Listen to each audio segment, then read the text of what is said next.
I'd leave her be. The warriors of the Flower Feather clan are a proud bunch who never show their vulnerability in public, even if they've gone wingless. Oh, Chasca? Good to see you again, Traveler and Paimon. Before we carry on, let's get a little further away before Koyer notices us.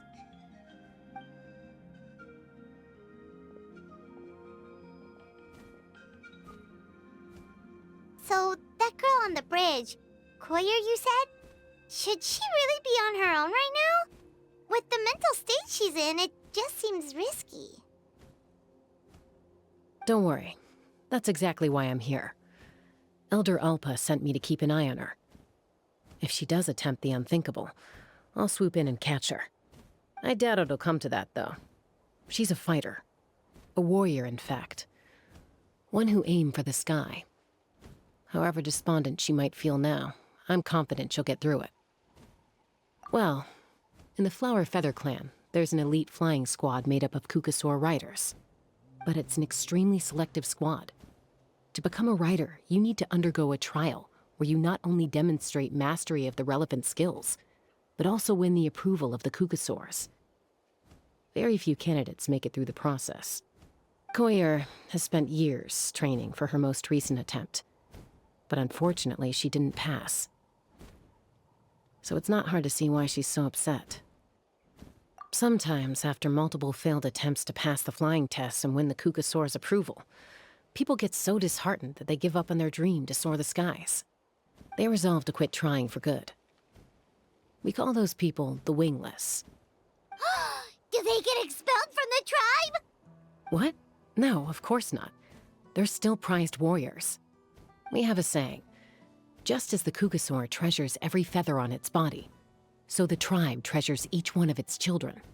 This hits even harder in the wake of the war.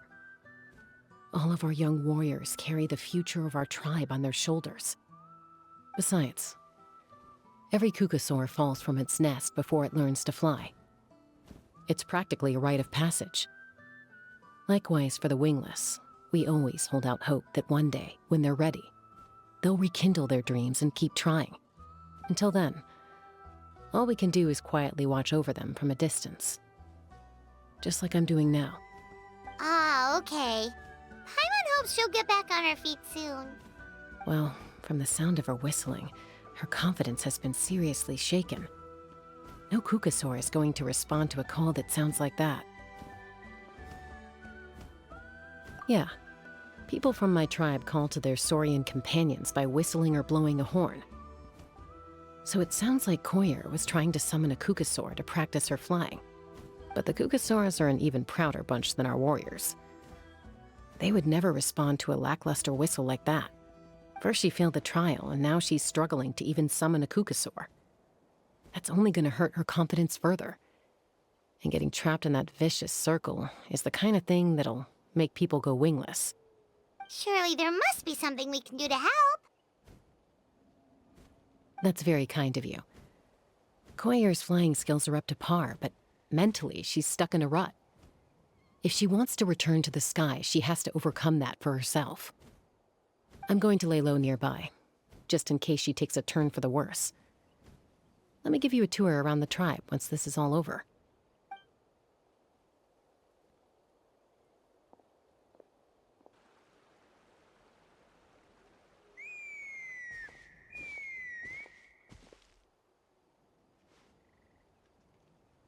Koyer still isn't giving up. Even though Chasca said that she has to do this by herself, Paimon can't help feeling like maybe we can nudge her in the right direction. What if we could get a Kukasaur to fly up to her? That might give her the confidence boost she needs.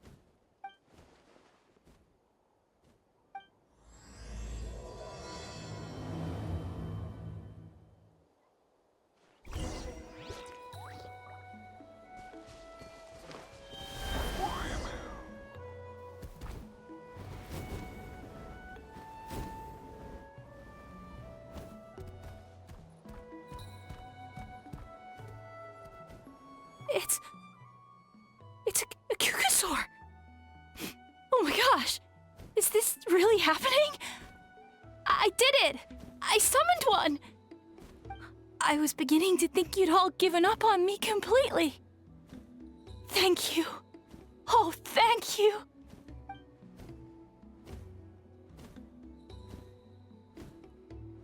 Excuse me?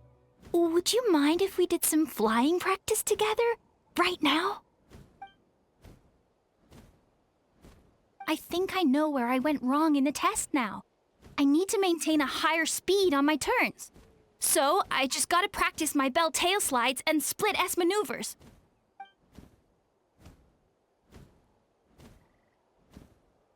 Also, I really want to try some stall turns and cobra maneuvers.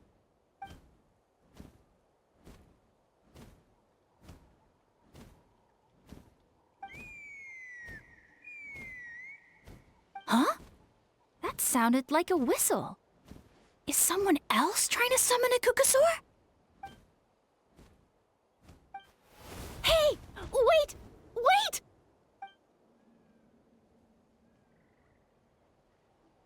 Do you think Koyer's feeling better now? Let's go back to that bridge and check.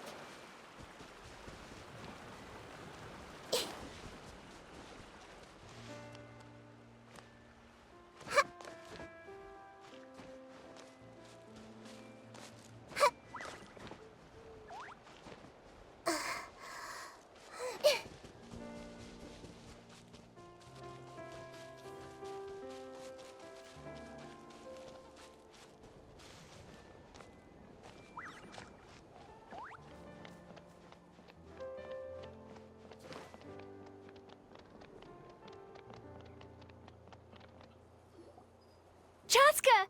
I summoned a Kukasaur! They do still respond to me after all! Although, unfortunately, someone else summoned it away again before I had a chance to go for a flight. Oh, really? That is unfortunate. But if you can do it once, you can do it again. Keep at it, and you'll pass the trial eventually. You're right. You know, I almost thought about giving up, but I'm glad I didn't. Hey, Chasca, how's Koyer doing? Huh? Who are you? And how do you know my name? These are my, friends. The Traveler and Paimon. You came up in conversation the other day because I was telling them about up-and-coming warriors in our tribe. Oh, the Traveler, huh? So that's you. What do you mean up-and-coming?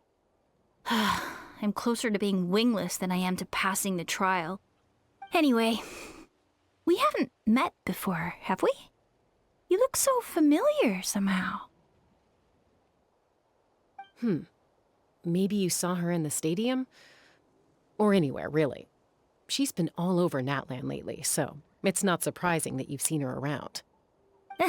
If you say so. Koyer, Chasca.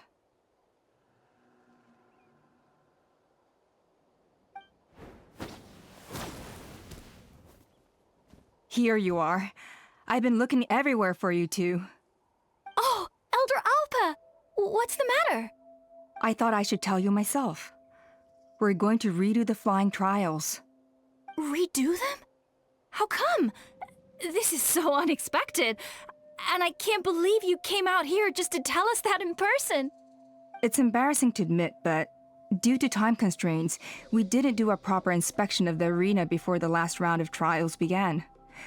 Then we started to notice many candidates performing worse than expected. So we redid the inspection afterwards and found a number of issues which likely impacted candidate performance.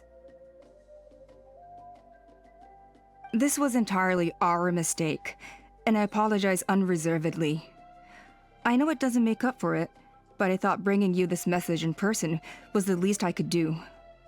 Oh, okay. Chasca, these people you're with, are they the Traveler and Paimon? Huh? You've heard of us? I have indeed. Gathering intel is an essential part of being a warrior. Plus, you've already made quite a name for yourself in Natlan. Actually, I've been meaning to invite you to enjoy our tribe's hospitality for some time. Hospitality? Oh, that includes food, right? Of course it does. If you let us host you, you'll be treated quite lavishly. Mighty warriors are highly revered in our tribe. Besides, we still owe you for your help during the war. Without you, we would have suffered far worse at the hands of the Abyss. So I like the chance to show you our gratitude on behalf of the whole tribe. Mighty warriors, plural? So Paimon counts too? Paimon's starting to like you a lot. That should go without saying. Your flying skills are the envy of our tribe. The Flower Feather clan seems like a really nice bunch of people. We definitely need to take her up on this offer. Well, I'd love to stay, but I'm afraid I still have to inform the other candidates about the retrials. With our younger generation's future on the line, there's no time to lose. Wait, Elder Alpa! Let me help! The sooner everyone gets the news, the better! Very well. In that case, Chasca, could I leave you to entertain our guests? Sure thing. Okay. Let's meet by the Obsidian Totem Pole later. Collier, let's get going. Okay.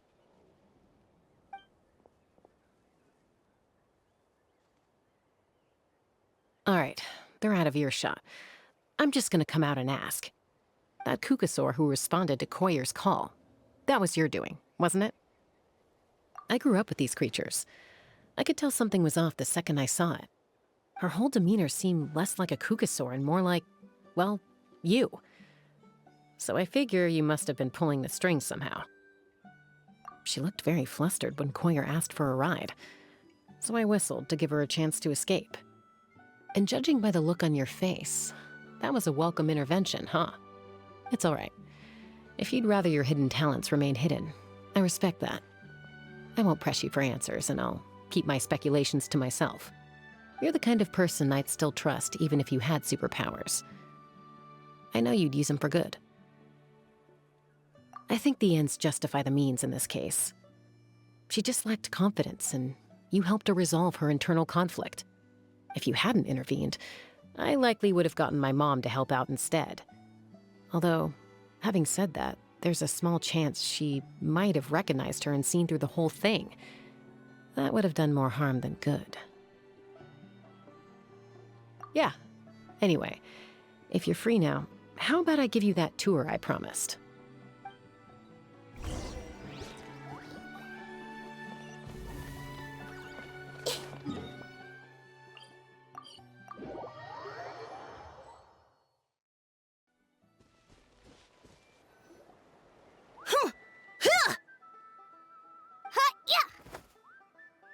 Ready? I'm gonna get you! Uh-oh. Are they fighting? Should we try and break them up? They're fine. Just doing their daily combat training. Combat training? A little young for that, aren't they? Not to us. We're a tribe of warriors. In ancient times, we were the most elite troops in the nation, responsible for patrolling and defending all of Natlan. And even though times have changed, we've kept our martial spirit alive. Hey, is that Chasca? Chasca! You're back! Oh, can you come train with us? Now's not a good time, I'm afraid. I'm showing the Traveler and Paimon around. Maybe next time. The Traveler and Paimon? Wait, you mean that legendary warrior and legendary flying expert? Legendary? Yep, that's us, all right. Awesome. It's so cool that you can fly without having to ride a Kukusaur. Even Chasca could only do that for short distances. Miss Traveler, can you teach me some cool sword tricks? Oh, Miss Traveler! My family's shop makes the best volcano cake! You gotta try it! Let's behave ourselves, everyone. These people are here as our guests. They're going to meet Elder Alpa in a few minutes anyway. Kotini, instead of being jealous of other people's talents, why not work on developing your own? Kapak, there's no point in trying any cool sword tricks until you've mastered the basics. Have you done all your sword drills today? And Yatlan, easy does it, okay? Not every conversation has to turn into you plugging the family business. Okay.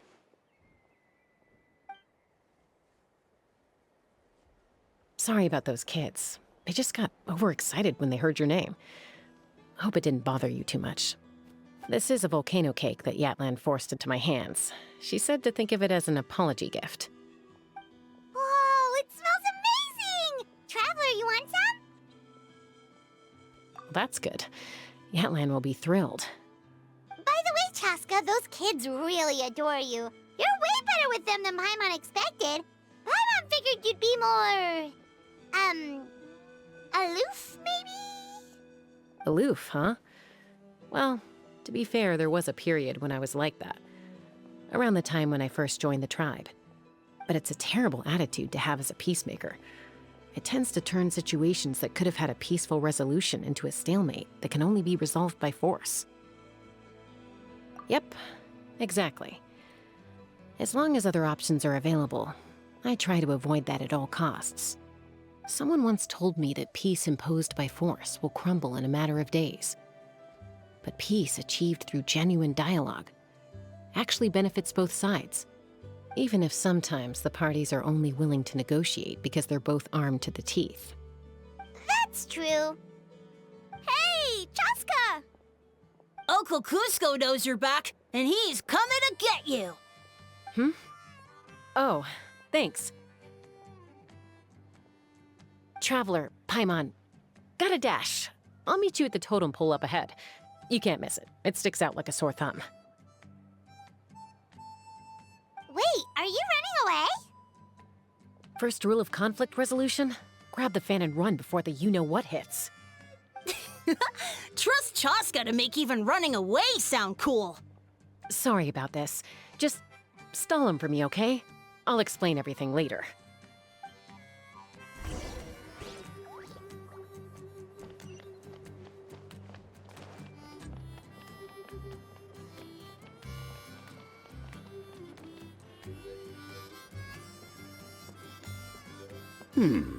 A golden-haired outlander and a white flying object. You must be the traveler in Paimon. I heard Chasca was with you, but I suppose she's run away again, has she? Sorry, who are you? Who am I? Only her father. She's supposed to go for a checkup every 3 months to see how her abyss condition is doing. We both agreed on it. But she's already missed 3 checkups this year. That's 3 out of 4. Yes. She got exposed to abyssal energy as a young child. Then her birth parents abandoned her. It's lucky those wild cuckoosaurs found her when they did, or she wouldn't have made it. They took her under their wing and raised her as one of their own. Eventually, some riders out on patrol spotted her and brought her back to the tribe. But she was practically feral at that point. The moment you took your eyes off her, she'd be getting herself into a fight, or she'd run away to be with the Saurians. She seemed to prefer them to her own kind. She might as well have been a Saurian in human form. That must be the aloof period she mentioned, right?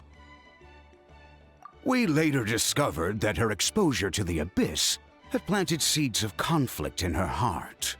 So, we started trying to bring it under control. But ultimately, she's the only one who can control it. Anyway, she's much more human these days. Yeah, don't worry about her. She seems pretty stable to Paimon. She's probably only avoiding the checkups because she thinks it'll stop you guys from worrying about her. Yes, I'm well aware of that. She knows she needs to be careful. If her condition ever took a turn for the worse, she wouldn't be brushing it aside like this. It's just, every checkup she's been to, they find new cuts and bruises. Nothing to do with the abyss, of course. Oh no, that's all fine. The problem with her is, she's her own worst enemy. She's been living dangerously again. I'm sure of it. That's why she's avoiding the checkups. She wants to hide it from us.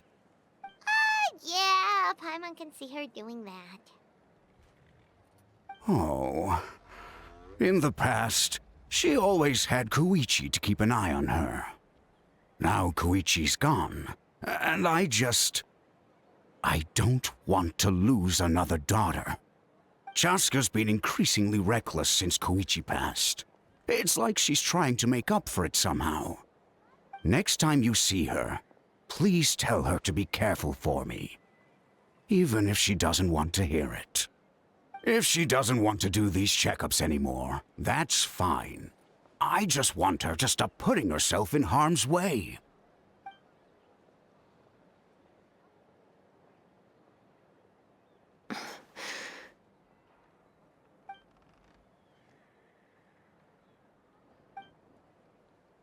Whoa, where did the time go? We should be back up with Chasca before it gets any later. To get to the totem pole, we need to head north, right?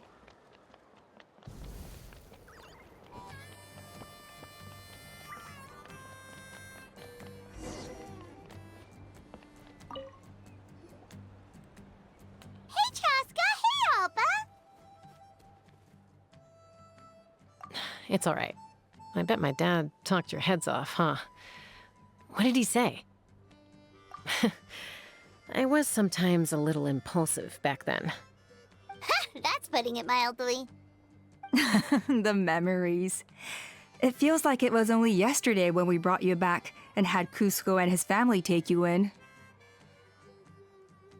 Back then, no one imagined this feral child would grow up to be the strongest warrior of the Flower Feather clan. Huh?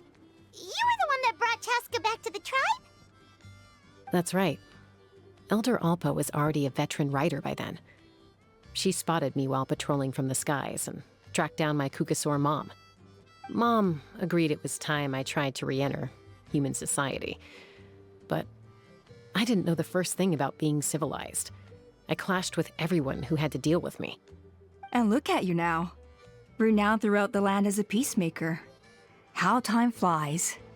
When the day comes that I can't fly anymore, it will be up to you to look after our tribe and our flying squad. You know me, though.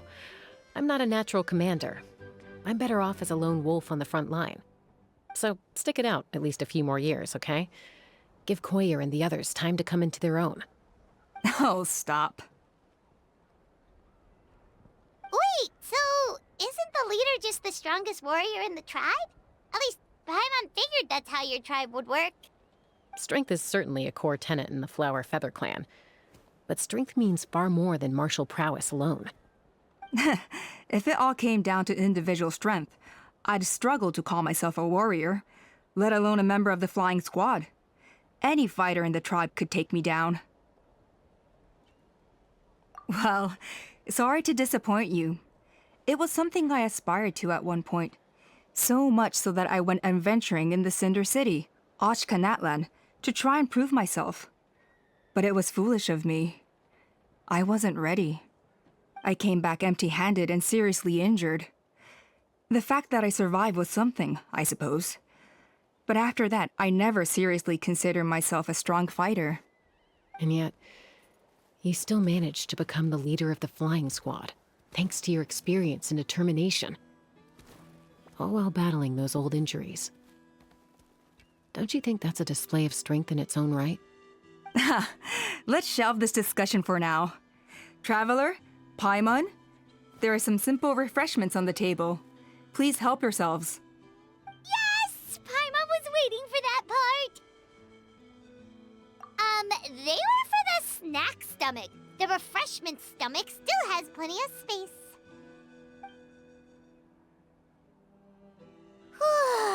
Paimon is so full. Well, if you're enjoying our hospitality, feel free to stay with us as long as you like. Elder Alba? Something's come up.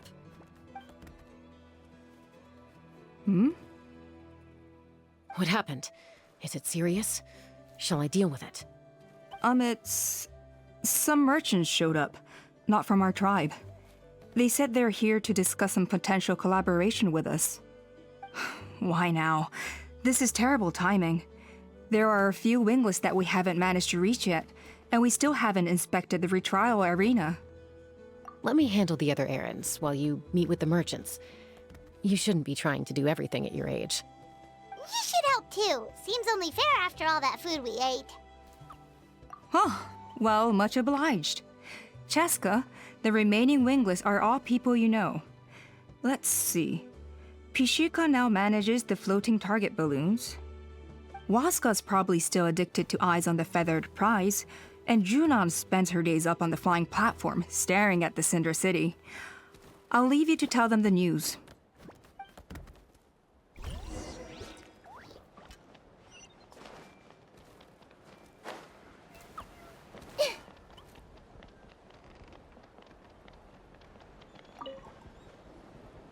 A retrial? What's the point? I pretty much treat life like it's a game. No Kukasaur is ever going to approve of that, no matter how many times I try. Waskar, I can assure you, Kukasaurs wouldn't judge you for something like that. Well, they must be judging me for something. Maybe I lack fighting spirit, or just don't have the talent. Not everyone's a natural like you. Don't waste your time on me. You'll have better luck with the ones who still have their heads in the clouds. In the meantime, I think I'm going to treat myself to a few more games of Eyes on the Feathered Prize. Yeesh, there's wingless, then there's being a total lost cause. You used to be a fierce warrior, actually. But fighting spirit alone won't win you the Kukasaur's approval. Are all Kukusaurs so strict? The ones in floating target balloons and Eyes on the Feathered Prize seem pretty chilled out. It's one thing to hang out and have fun, but quite another to take to the skies with a human life on your back. Giving a ride to someone who's unqualified endangers not only the rider, but also the Kukasaur themselves. If the rider makes a mistake, they both suffer the consequences. So we have a mutual understanding with the Kukasaurs. If someone isn't up to standard, we have to reject them. Even if it means breaking their hearts.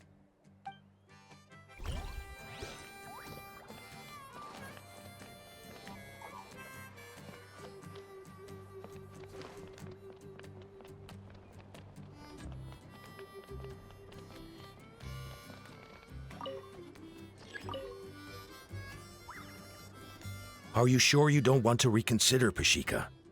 I appreciate it, boss. But honestly, I'm pretty happy with my life nowadays. Pashika, they're redoing the flying trials. Huh? Mutoda? Ah, did Alpa send you? I was just telling Pashika the news, actually. The way things are with the tribe these days? I mean, you don't need me to tell you. This here is no future for a seasoned warrior like you. Ah, come on, boss. Do you have any idea how long it's been? I've been wingless for years now. I'm not cut out for that anymore. Of course, I'll do my part if we ever need to defend the tribe. But there's really no point in me trying out for the flying squad now. I've already made my peace with it. Not everyone has what it takes to return to the sky after going wingless. Elder Alpa's perseverance is something else. And it's okay if I'm not destined for greatness. I might not have the Kukasaur's approval, but with my hot air balloons, I can still reach the skies. Handling these balloons every day, seeing how the customers react, the looks on their faces, that's enough for me. Finding something you love doing can be just as hard as passing the flying trial. It's worth holding on to. Fair enough. It's your choice. I won't force you. Oh, by the way, you should try taking a balloon ride if you've got the time. Once you've been up there for yourself, you'll see why I love it so much. No problem. If you ever want to give it a try, you know where to find me.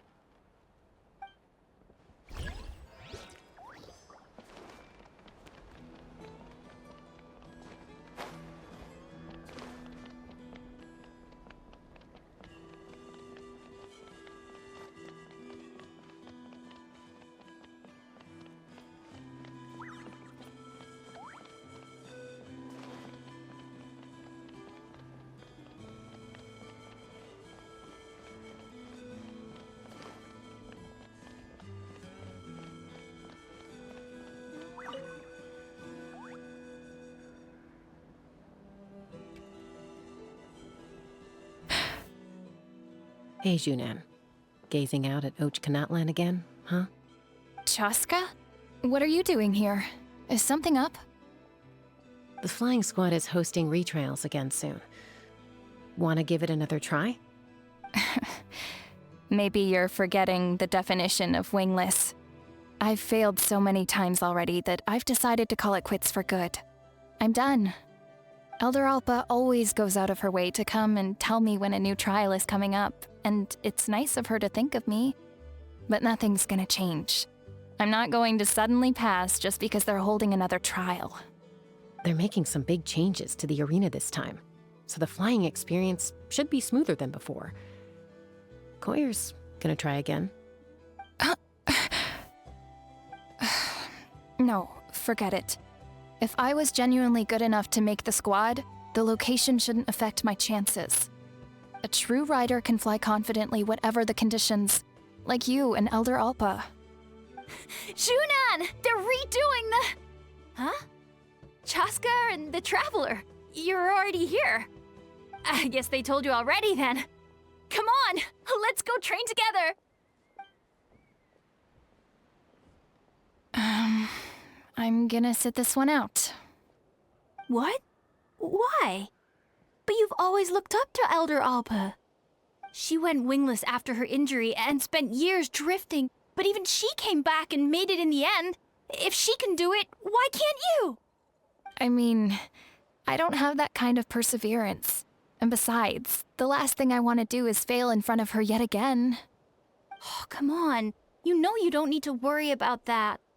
All right, well, how about we just treat this as you being my mentor? Then will you train with me? I mean... Enough umming and ahhing. Let's just get up in the air and figure it out as we go. Wait! Hold on, slow down! I can't keep up! Well, that's one way to do it. They've been best friends since they were kids. If anyone knows how to get Junan out of a rut, it's Koyer. You helped Koyer deal with her internal conflict, and now she's done the same for someone else. You know, people often talk about how one conflict leads to another and so on. But sometimes in life, things spiral in a good direction instead.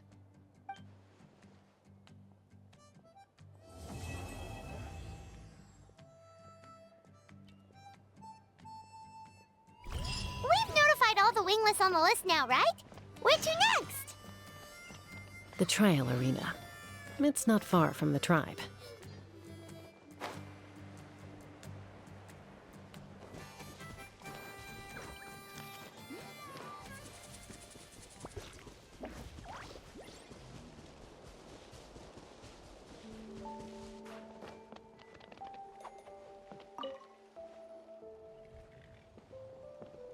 Oh, hey there, Chasca. Did Elder Alpa send you? Yeah, she's got other things on her plate right now. How are things looking here? Well, the inspection revealed numerous blockages all over the trial arena. It looks like they're the result of ley line disorders caused by repeat abyss invasions. Theoretically, we just need to clear those obstacles, and the arena will fill up with gaseous phlogiston again. But that's proving difficult to achieve in practice, for all sorts of reasons. Why don't you head on down and check things out for yourself? Feel free to ask the staff for more details.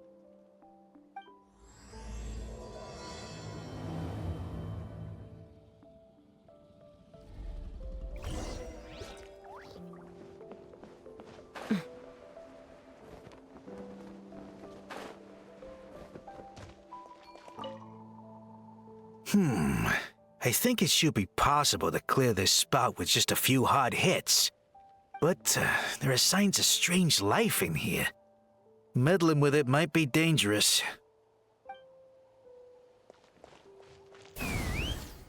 Coming in. Hey! Monsters!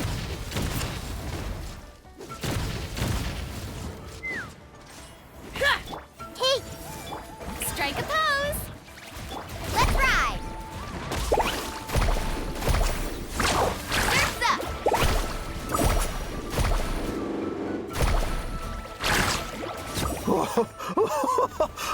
I thought I was done for. Oh, this spout should be good now. Thank you very much.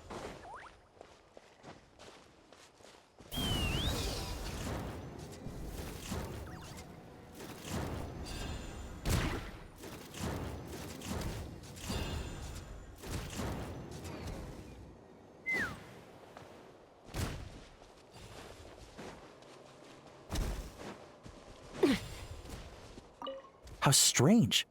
Why is there so much solid phlogiston here? Well, could be from the Children of Echoes. Maybe it got swept up here due to the ley line disturbances? And I did see those strange markings on the cliff. I can't think of a way to resolve this. Short of going all the way to the Children of Echoes to borrow it to Petlisaur.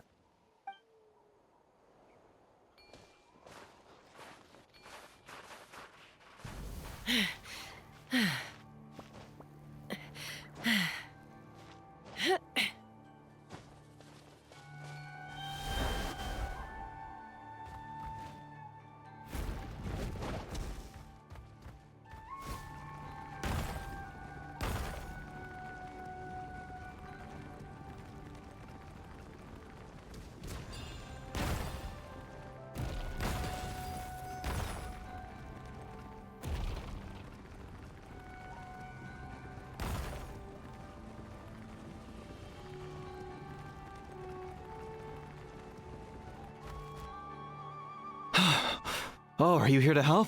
Thank goodness. There's no way I could do all this by myself. So the blockage here has to be cleared using a special bomb, but carrying explosives up that steep slope would be a recipe for disaster. If I dropped it or slipped and fell, I'd be blown to bits in an instant. So, my plan was to transport the bomb to the other side, then send it over in a hot air balloon. All I need now is for someone else to strike the balloon at the right moment, dropping the payload right on top of the spout, and problem solved. What do you think? Simple enough, right? Huh? Oh, that one. No, I've got no idea who that belongs to. Or how they got it up so high. I just wish I could fly up there and check out what kind of tech they're using. Ah, well. Getting the trial arena back in order is more important. I'll head over and set up now. Let me know when you're ready.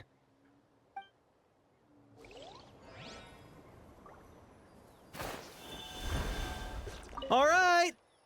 Get ready!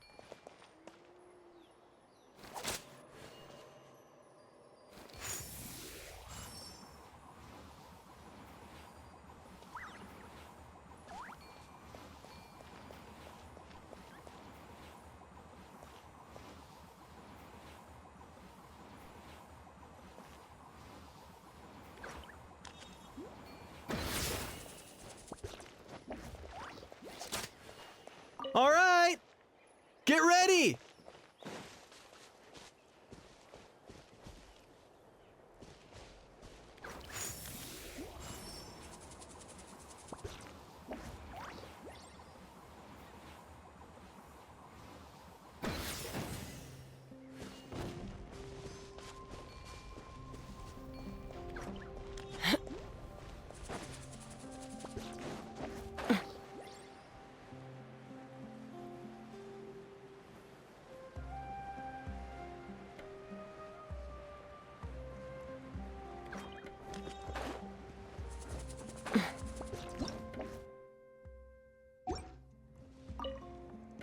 This is crazy. I put all of my strength into it, but it just won't break. Maybe Inkanak was right after all. If a stable structure is formed inside the solid phlogiston, I'll need to hit all the weak spots at the same time to break it. But how am I supposed to do that?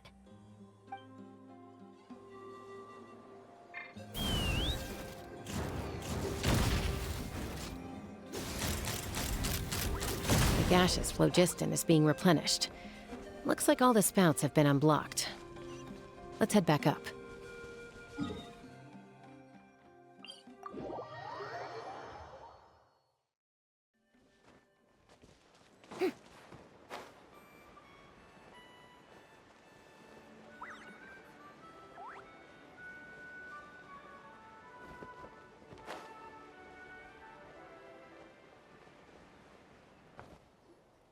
Wow, you took care of everything in no time at all.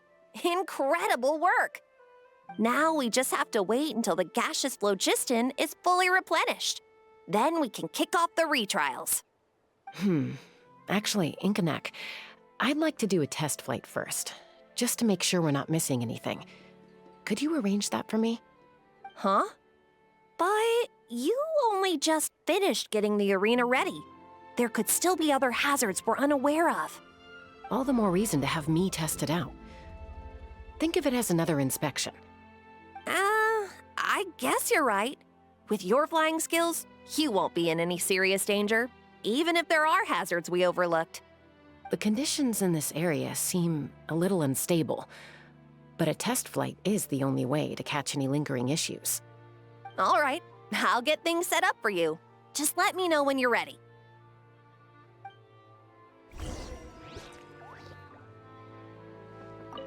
Are you ready?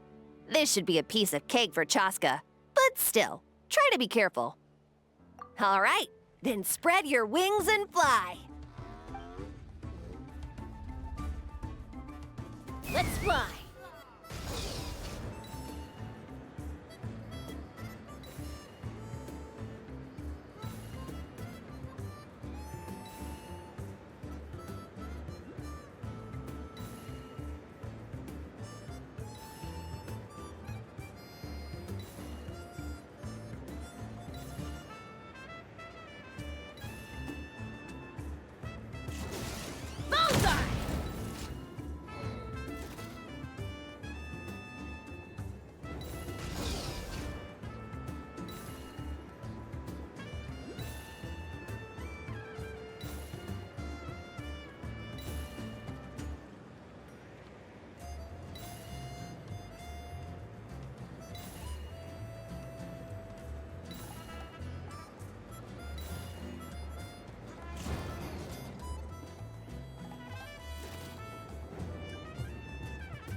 That was amazing. Paimon couldn't take her eyes off you. No, nothing major. Give it a few days, and we should be able to conduct the trials. Help! Help me! You're from the Flower Feather clan, right? Please, come quick, you've got to help us! Catch your breath first. What's the situation? We got attacked by a Kukasaur. My friends are still stranded in the middle of the road with the goods we were transporting. Please, I'm begging you, save them! Huh? Are Kukusaurs really that aggressive? Do they usually attack groups of people unprovoked? Not in my experience, but there are exceptions to every rule. Let's go check it out.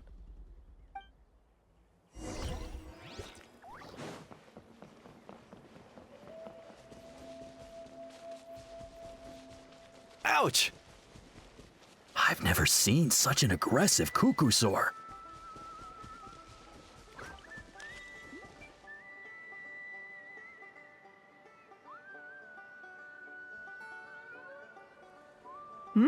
Chasca? Traveler? This is a surprise. Elder Alpa? Huh. So, where's this aggressive Kukusaur we've heard about? Already flew away. Looks like it backed off once it realized that reinforcements were coming. So why do you think it attacked these people in the first place? Was it after the food? No. These merchants are even transporting food. Ah!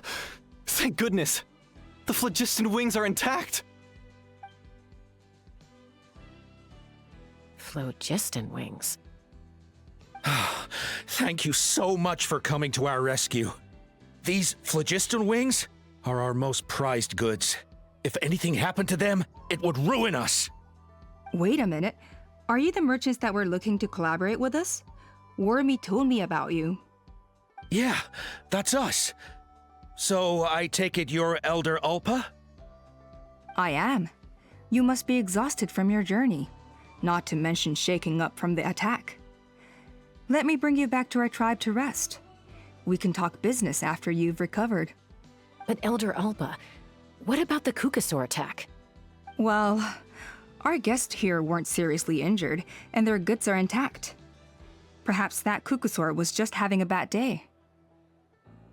There are so many of them around here. You'd expect something like this every once in a while. I don't think we need to pursue it any further. More importantly, how are the preparations for the flying trials going? Is everything in order over at the arena? Huh? Did you say flying trials? What a coincidence! Sounds like a perfect use case for our phlogiston wings. You'll be pleasantly surprised by what they can do. Oh, really? Now I'm intrigued. Well then, let's forget all about this Kukasaur attack for now. We have some serious business to discuss.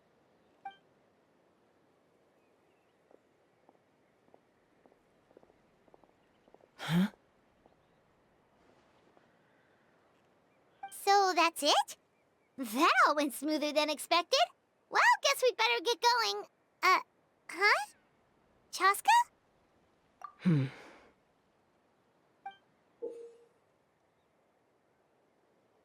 A blood-stained feather.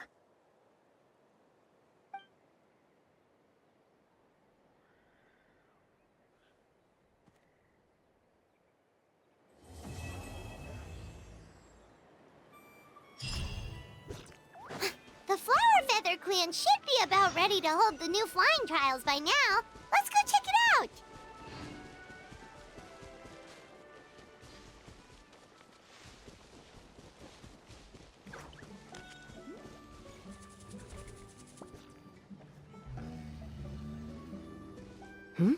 Ah, Traveler and Paimon. You came. Yep, and it looks like we made it just in time. Although, can't say the same for the Cuckoosaurs. Bit of a low turnout, huh? Yeah, you'll see why soon enough. All right, get ready. 3, 2, 1, fly! Whoa! We're really flying! I feel light as a feather. I'm flying without a Kukasaur.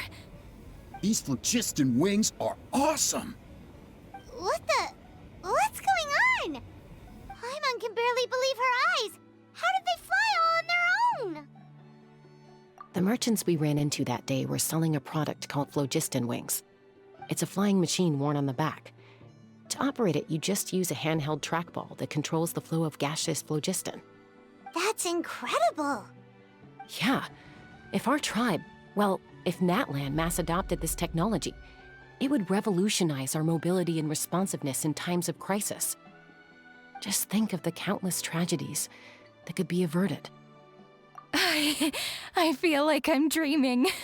Did I really just fly on my own without the help of a Kukasaur? You'd better believe it! Plus, you just passed a flying trial! Right, Elder Alpa? Elder Alpa? Should this really count as a pass? If we did the trial using phlogiston wings? Why not? The scoring rubric is about flying performance. It doesn't specifically say you have to ride a Kukasaur, does it?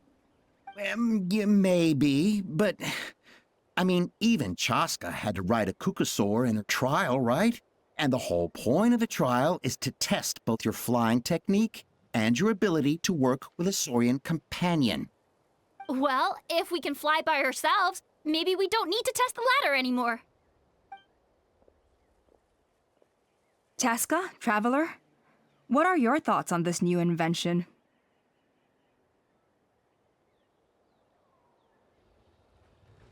Right? That's what I think, too.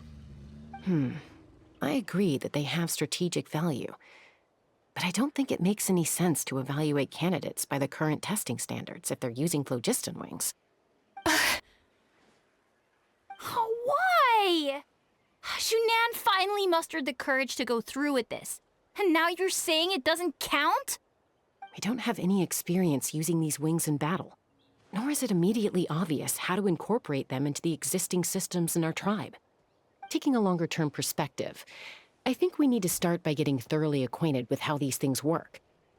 Then we can develop a new trial format with new assessment criteria, tailored to candidates using the phlogiston wings. You all raise valid points. But Chasca, while your proposal sounds perfectly reasonable, it would probably take years to put it into practice. We lost so many people in that war. These phlogiston wings could be exactly what we need to strengthen our forces and boost morale in this trying time. And as for real-world battle experience, there will be plenty of opportunities to gain that. I have high hopes for you, Junon. Huh? Hey, stop staring into space! Say thank you! Oh, thank you. Thank you, Elder Alpa. You have nothing to thank me for. Remember, the way you got your wings back was by relying on yourself. Oh, Elder Alpa! Bad news! Cucosaurs are attacking the merchants again! Again? Okay, everyone, stay put while I... Huh? Chasca?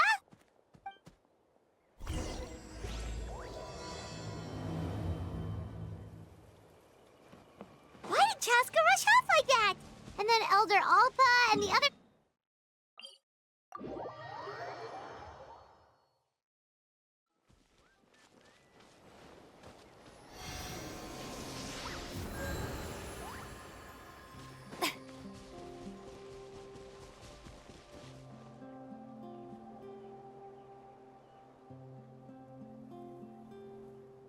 Oh, it's back!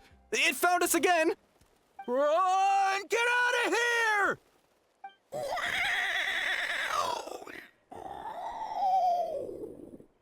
Curses! She's really riled up this time. Hey! Stop running! We'll never outrun a creature with wings! Get back here and let's fight!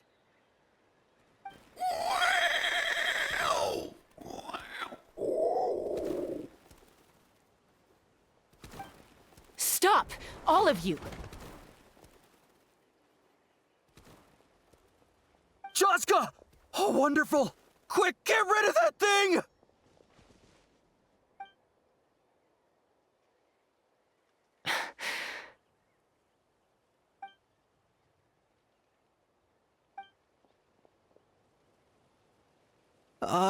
What's going on? Why isn't she doing anything? So it really is you. Sister. Wait, sister? That Cucosaur is Chasca's sister?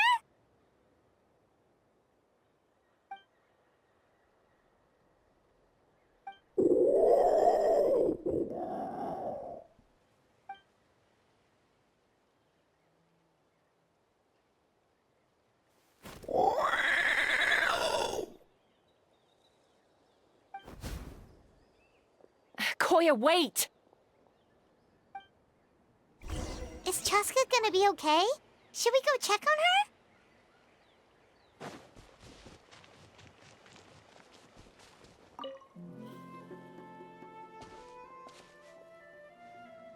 Chasca, are you okay? I'm fine. Sorry for making you worry. No point. She's an expert at hiding her tracks. Once she's shaken you off, you'll never catch up to her. At least, I always used to lose to her at hide-and-seek when we were kids. Well, yeah. You know I was raised by Cucosaurs. Anyway, she and I grew up in the nest together.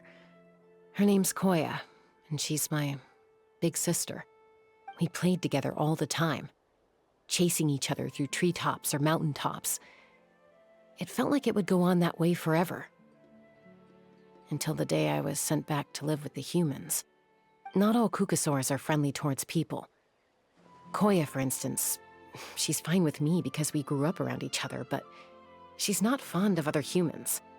When Mom decided to send me away, Koya strongly protested, and after I left, she became more and more reluctant to interact with humans. Maybe she thinks that humans stole you away from her. It's a possibility, but in any case, we still stayed best friends at first. I had a hard time adjusting to life in the tribe. So whenever something went wrong, I'd run off into the wild and vent to Koya. Ah, so that's what Uncle Cusco was talking about. He said you seemed to prefer hanging out with Saurians to your own kind back then. Yeah, I did. But then, gradually, everything changed. With a new mom and dad, a new tribe, and Koichi, I started getting curious about these humans and made an effort to understand their behavior. The more time I spent with them, the less I spent with Koya. And then, one day, it was Koya's turn to leave the nest. She sought me out and asked if I was willing to leave the tribe and go live in the wilderness with her. As far as I can remember, that was the first time she ever approached a human settlement on purpose. So, how did you answer her? Well, I wouldn't be standing here talking to you if I'd said yes. No, I was torn. On the one hand, I'd already made up my mind to embrace my new family and accept my human identity. But I also knew that Koya wasn't a fan of humans, and I didn't want to disappoint her. She took my hesitation as an answer. She saw it as a personal betrayal, threw a huge fit, and then flew off. We hadn't seen each other since, well, until today. Not for a lack of trying, though. I tried asking Mom where Koya's new nest was so I could talk things out with her. But Koya had already asked Mom not to tell me where she'd moved to. It must be hard for Mom, being stuck between her two daughters. So I didn't press the issue. And I didn't go looking for her. If things carry on like this, I need to make sure I find her before anyone else, even if she doesn't want to see me.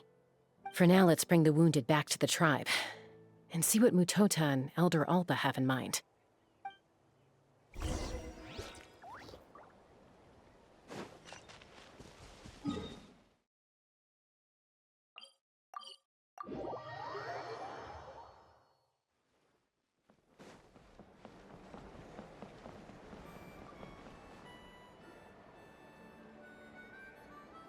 So, I hear there's been another Kukasaur attack. Ha! I knew it! They're wild animals, and they can't be trusted. Hey, show a little respect. The Kukasaurs are our partners. Maybe in the flying squad, but they don't give a hoot about the rest of us. Well, now that we have the phlogiston wings, do we even need the Kukasaurs anymore? Are you kidding? How are we supposed to protect our tribe without them? I didn't mean it like that. Huh? Protect our tribe? Or are you just scared that your precious flying squad will lose its prestigious position? You take that back! Things are changing so quickly. Chasca, there's a conflict emerging there. Aren't you going to nip it in the bud? The whole tribe's talking about this now. Breaking up a single fight won't solve anything. The real source of conflict here is the phlogiston wings, and what happened with Koya. On any other day, people would just brush this attack aside. After all, clashes between wild Kukasaurs and humans are no more common than those between people. But now that the phlogiston wings have entered the equation, it's sparked a debate over whether our tribe needs the Kukasaurs at all. I worry that we risk repeating the mistakes of the Cinder City. Back then, Lord Ochkan's hatred of the Saurians nearly destroyed the peace forged by the Pyro Archon. Chasca, to prevent things from deteriorating further, I'd like to task you with restoring peace to the tribe. I will. Traveler, you've already done so much for Natlan, and the Flower Feather clan has no right to ask more of you. But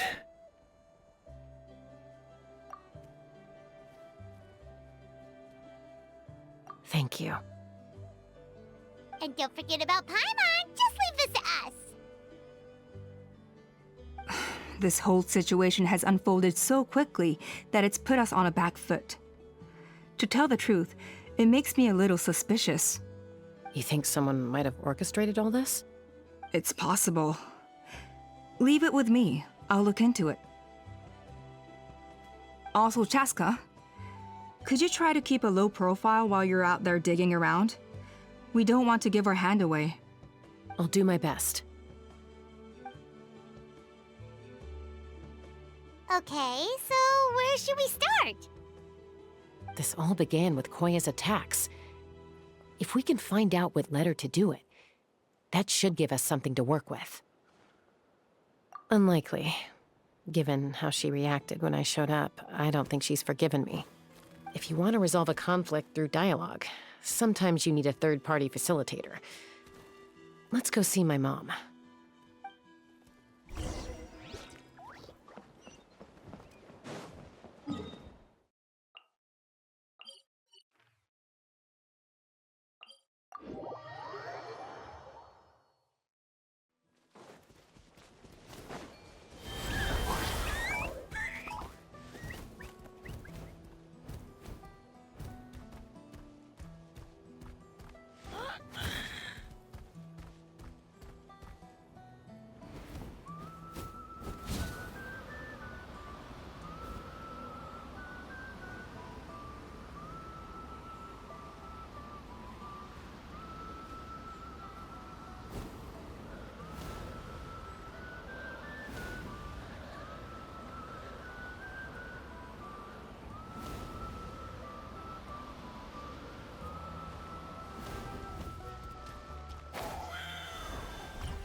Wow, so this is where you used to live as a child?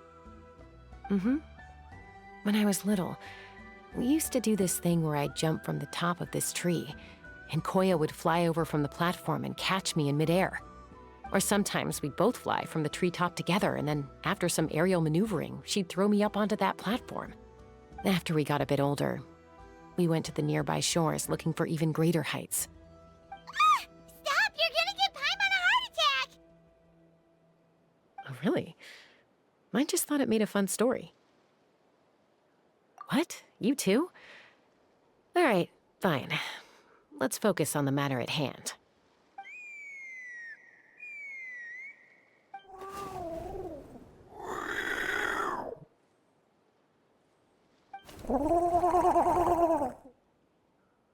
Hey, Mama Bird. I'm back. My last visit was only a week ago, wasn't it? See? I visit you more than I visit Papa Cusco. I brought a couple of friends with me. These are the Traveler and Paimon.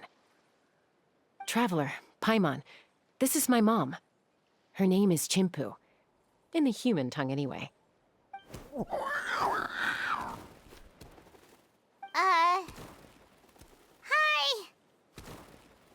No, not really. I don't speak it as such, but I can sort of get the gist. Although only with Mom and Koya, since I spent my formative years with them. Even then, it's basically a best guess based on their sounds, body language, and expressions. Seems to work about 9 times out of 10, anyway. As for whether Mom understands me, I can't always tell. But somehow we still manage to communicate. Call it the family bond, I guess.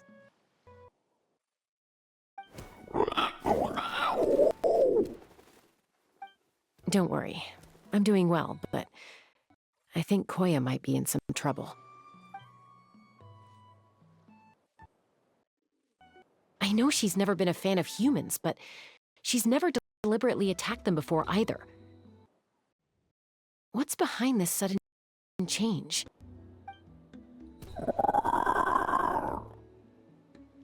Does, Auntie Chimpu know anything? Doesn't look like it. Koya hasn't visited her in a long time. Then, could you please tell me where she's living nowadays? I really need to talk to her. If this animosity between her and the tribe continues, then the next time there's an incident, I don't know if I'll make it there in time.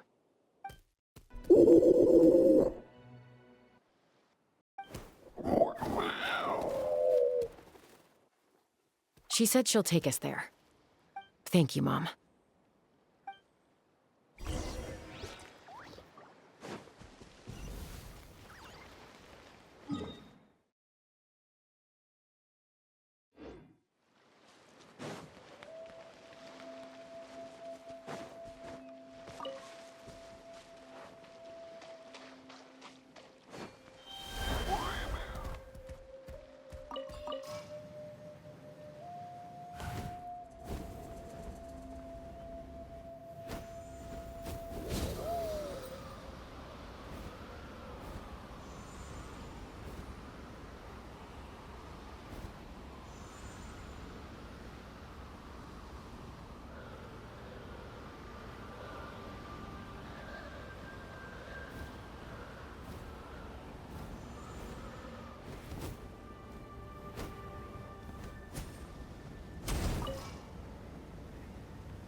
This is a really remote location. Guess she was trying to get as far away from humans as possible. We stay here? Okay. Got it. Traveler. Paimon. Mom says we should stay out of sight for now. She'll talk to Koya first. Koya is very hostile toward humans right now. So if we show up unannounced, it might just make things worse.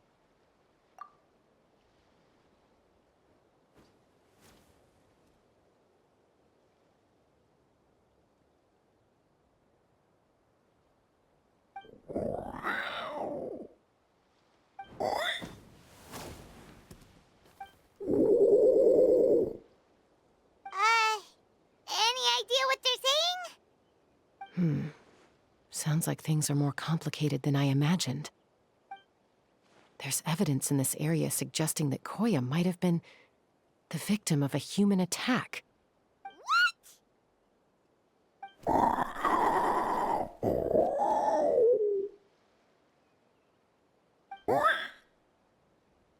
No! It's Chime, Koya's child. The attackers kidnapped her. They came over the sea, under the cover of night, and they took Chime. What the heck? Who would do such a thing? I searched day and night, and finally found them.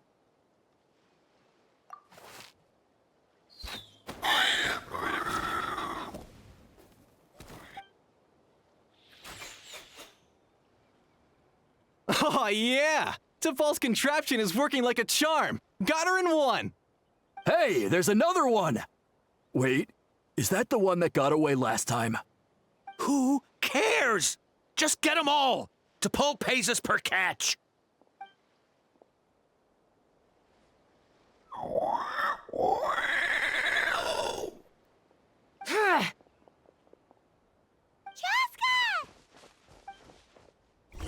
Chasca? How do you get here? Quick, stop her! Don't you even think about running away!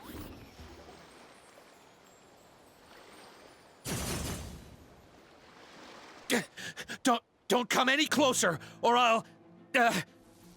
Go, Phlogiston Wings! Take me out of here!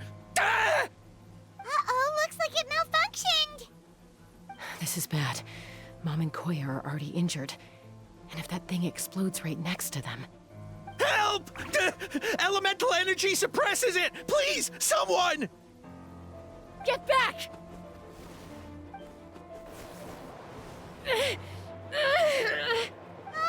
It's still going, and it's getting worse. Guess we need a more permanent solution. All right then.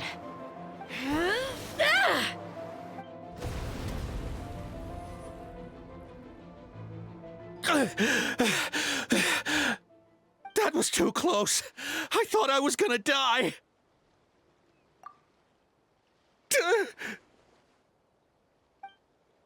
Answer us honestly. Were you the ones who attacked Koya before? I am... No, it was...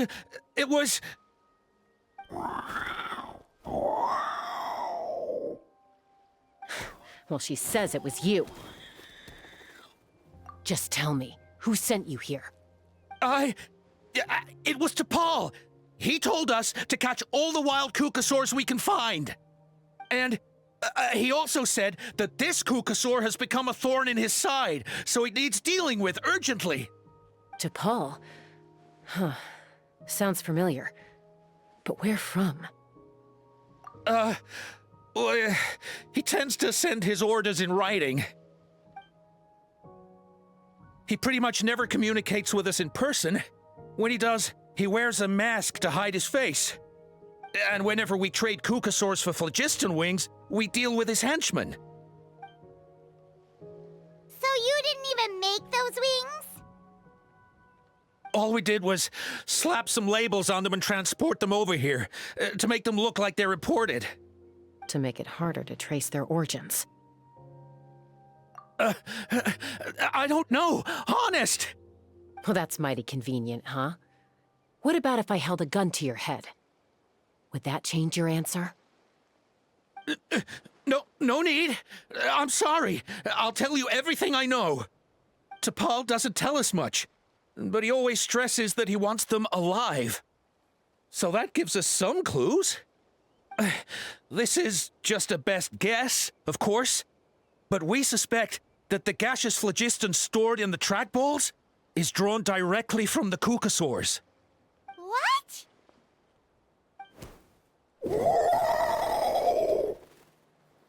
Easy now. You're still injured. Hey, keep talking. Yes, ma'am. So, the gaseous phlogiston has to be highly refined in order to power the phlogiston wings. The slightest imperfection can have disastrous consequences, as you just witnessed. But the Kukasaurs have a natural ability to process gaseous phlogiston.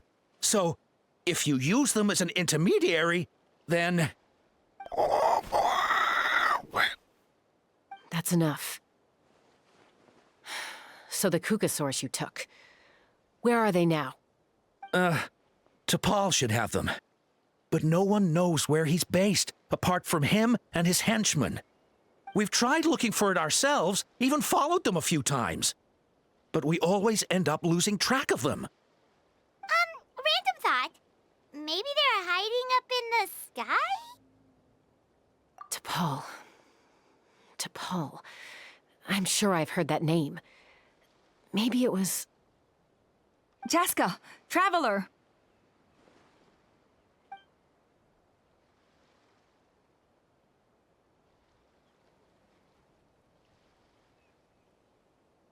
That voice! It's Alpa!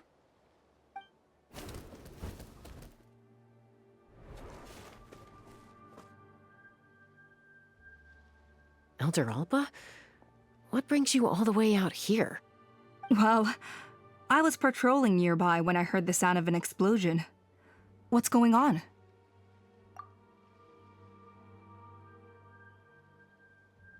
I don't believe it. Elder Alpa, does the name T'Pol ring a bell to you? I feel like I've seen it written down before. Maybe in a list of candidates for the flying trials? Huh? So he's a member of your tribe then? No. If he was a member of the Flower Feather clan, I'd definitely know him. Now that you mention it, I do remember a young man from outside our tribe who came to participate in our flying trials once. You were away on a mission at the time, which is probably why you don't remember him. He was a craftsman from the Children of Echoes, but he'd always dreamed of soaring the skies, so he wanted to join our flying squad. The Children of Echoes? That's rare. But despite his best efforts, he unfortunately failed to pass the trial and gain the Kukasaur's approval. In the end, he went wingless and returned dejected to the Children of Echoes. Wingless, huh? Maybe he invented the phlogiston wings to get revenge on the Kukasaurs. Perhaps. Or maybe it's simply his way of dealing with his regrets over his past flying endeavors. Either way, it doesn't excuse his abuse of the Kukasaurs. I'm gonna take these guys back and expose the truth to the tribe. It's time for this conflict to end. Easy, Chasca. Remember what I said about keeping a low profile? The ringleader still hasn't shown himself, and this man's allegation about powering the phlogiston wings with Kukasaurs is only speculation. Bringing these men to the tribe now won't win over any current supporters of the phlogiston wings. In fact, it may even escalate the conflict further. After all, many are mistrustful of the Kukasaurs after recent events. Is that why T'Pol waited until now to try to capture my sister? I don't know. I mean, he did tell us to spread negative rumors about the Kukasaurs and slip some mora to anyone opposed to them, but... But Koya only attacked humans because they stole her child! Nevertheless, we will be hard-pressed to change people's minds while emotions are running high. Unless we have irrefutable evidence. Bravo! My thoughts exactly. In the meantime, leave these men with me. I'll escort them back to the tribe. I'll take the other members of their crew into custody too. They won't get another chance to stir up trouble. Fair enough. I guess finding T'Pol is gonna be the key to resolving this conflict. Let's hope the Children of Echoes have some info on him.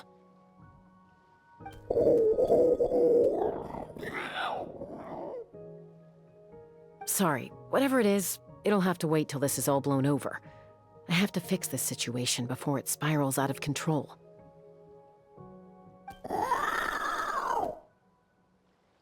Mom, sis, rest up and get well soon. I gotta fly.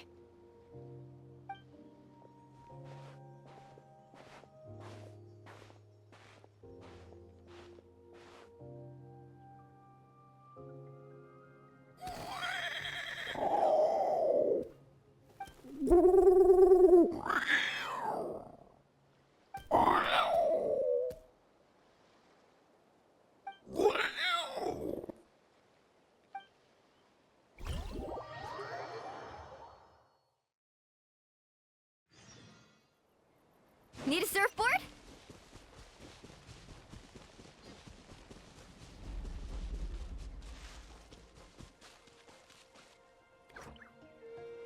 So Alpa says that T'Pol's from the Children of Echoes.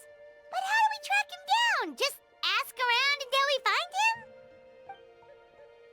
Let's start by talking to someone we know. It'll be faster that way.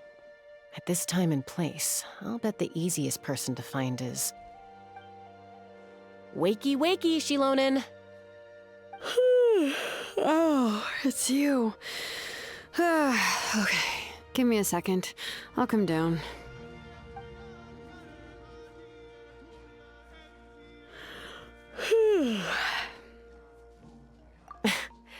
I climb trees to fly further and see farther. I don't usually stop for a nap. Well, we're not all like you. Always full of energy, even after flying around all day. Yeah. So, you've come all this way and interrupted my precious nap time. Might I inquire as to, why? I'm sorry, Shilonen, but it couldn't wait. Does the name T'Pol mean anything to you? He's a craftsman, apparently. Huh. T'Pol. Yeah, that rings a bell. I think that's Puma's child. Nope, I'm afraid you're a few years too late. Why are you looking for him?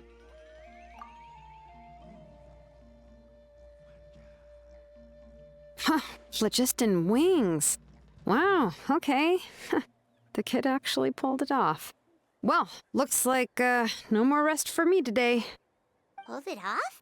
You mean he's tried making something like this before? Yeah, he started trying to build a flying machine right after he got back from the Flower Feather clan. So right after he went wingless, then. Was this flying machine anything like the gun you made me? You mean your gun that's harder to tame than the proudest Kukasaur?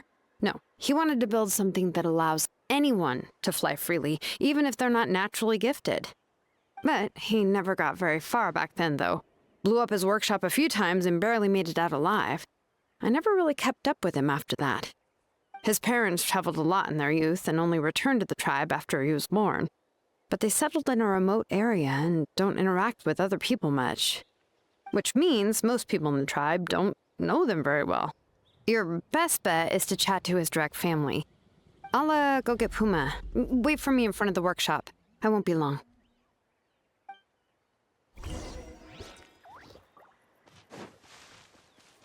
Off we go.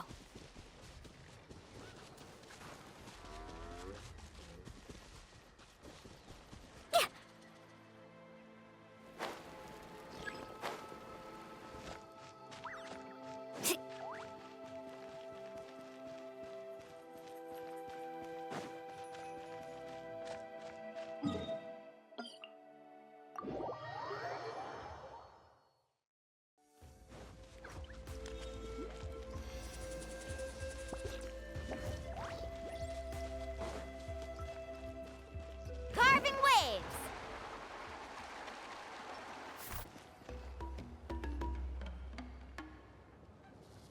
I'm back. Allow me to introduce T'Pol's mother, Puma. Hello, we're... Oh, save the pleasantries. I don't want to spend any longer talking about that boy than I have to. Huh? I disowned him long ago. He is no child of mine. All he cared about was his pipe dream of reaching the sky. Oh, we tried to talk sense into him, but he was obsessed. And then when he left us, he spouted some nonsense about building a workshop in the sky to avoid the constant criticism of us ground dwellers. He left his notebook behind. Whatever questions you have, you can look for them in there. I am done talking about him. He's no son of mine. He never called me Mom anyhow.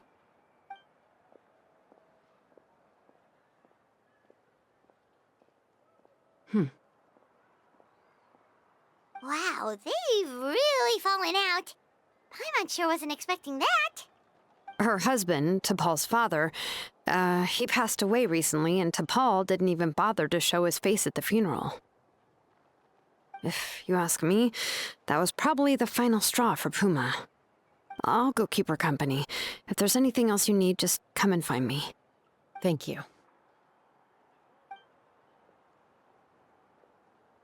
Okay, so this notebook is the only lead we've got now, right? What's in there?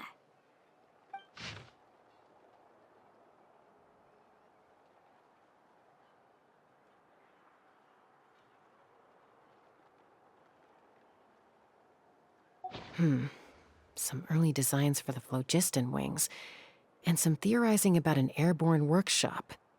Ochkanatlan, the Cinder City.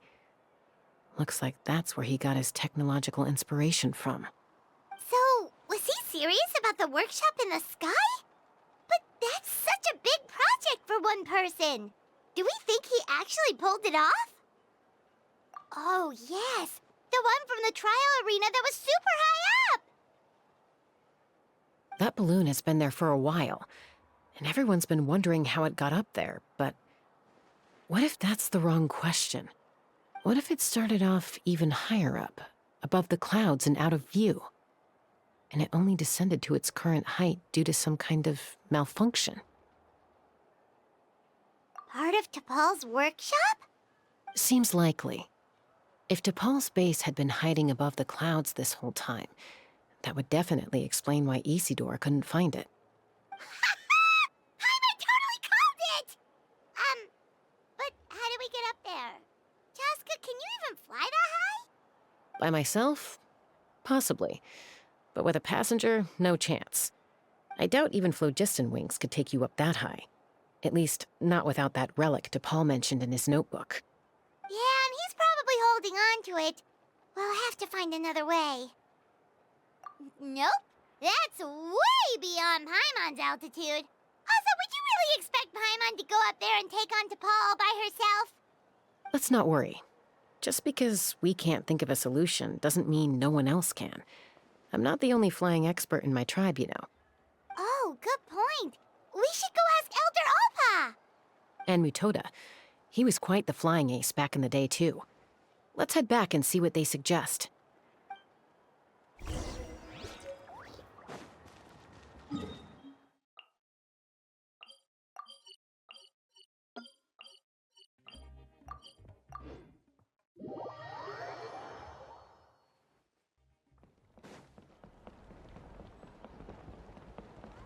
No more Kukasaurs. We want phlogiston wings. Chasca, you're finally back. Things are getting really tense in the tribe. Have you made any headway with your investigation? Some people even think we arrested the merchants just to support the flying squad and crack down on the phlogiston wings. We found some promising leads, but there's a major obstacle standing between us and the irrefutable evidence we need. A relic from the Cinder City? So Ochkan's still managing to sow discord, even after all these years. An airborne workshop and a hot air balloon above the trial arena. And that's where you're trying to get to now? Neither phlogiston wings nor a Kukusaur can take you that high up. Do you really think that's where T'Pol is hiding? You know what? There might just be a way. Really? Do you still remember those spouts in the arena? When they were all blocked, the gaseous phlogiston was trapped and unable to flow. But now, it's flowing freely. If we were to block them up again... You mean all of them except the one at the very top of the arena? To build up the pressure there? Precisely. With all the gaseous phlogiston flowing through one spout, it would create a high-pressure wind current. And then we just ride it up into the sky! Yes, it has its risks, but with Chasca's abilities, I think she could manage it. It's an extremely risky approach, but I agree that it's feasible. If you want to give it a try, check with Inkanak at the trial grounds. She can explain how to block the spouts. Chasca, if anyone has a hope of seizing this evidence from the high heavens, it is you.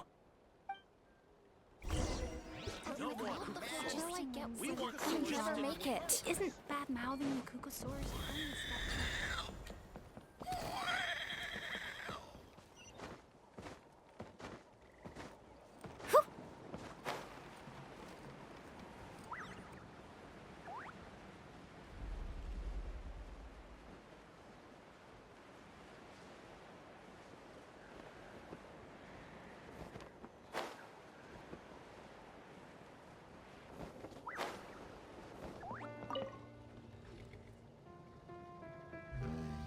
Goodness me, that is a very bold idea. Maybe so, but we have to act fast. What's the quickest way for us to block off the spouts? From a technical perspective, I'd have to advise taking some measurements and carefully planning this out first. But I'm guessing that's not what you want to hear. Then we'll have to take the rough and ready approach. See the solid phlogiston over there? Our prior inspections revealed that some kind of stable structure has formed inside, making it highly damage resistant. It's not without its weak points, but unless they're all struck at the same time, the structural integrity won't be threatened. So, what happens if we do strike them all at once? It'll collapse. Okay, I see where you're going with this. Yeah, you got it. As long as you hit all the weak spots at once from the right angle, the solid phlogiston will fall right on top of the spout and block it up. You're right about rough and ready. Sounds like my kind of plan.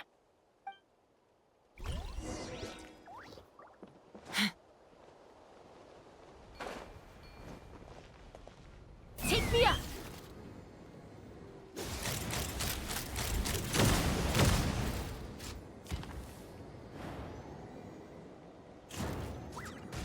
Look! There's a chunk of solid phlogiston right over that spout!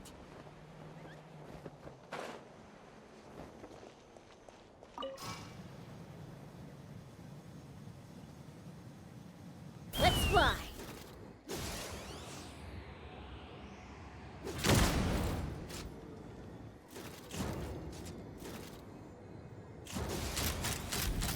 Open fire!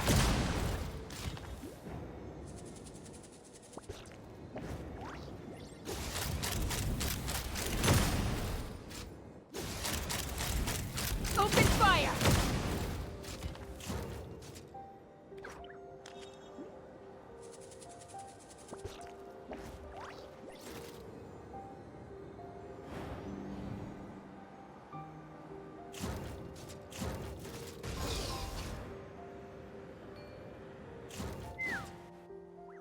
It actually worked! But wait, how are Paimon and the Traveler supposed to get up there? Koya can give you a lift. She's actually been following us this whole time. Wow, Paimon didn't notice at all. Well, probably because she didn't want to get too close to humans. Or maybe just me. But right now, we need her power. Whoa, you didn't even have to summon her!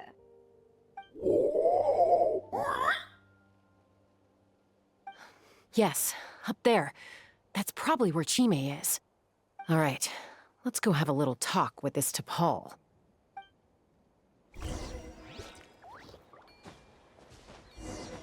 Take me up!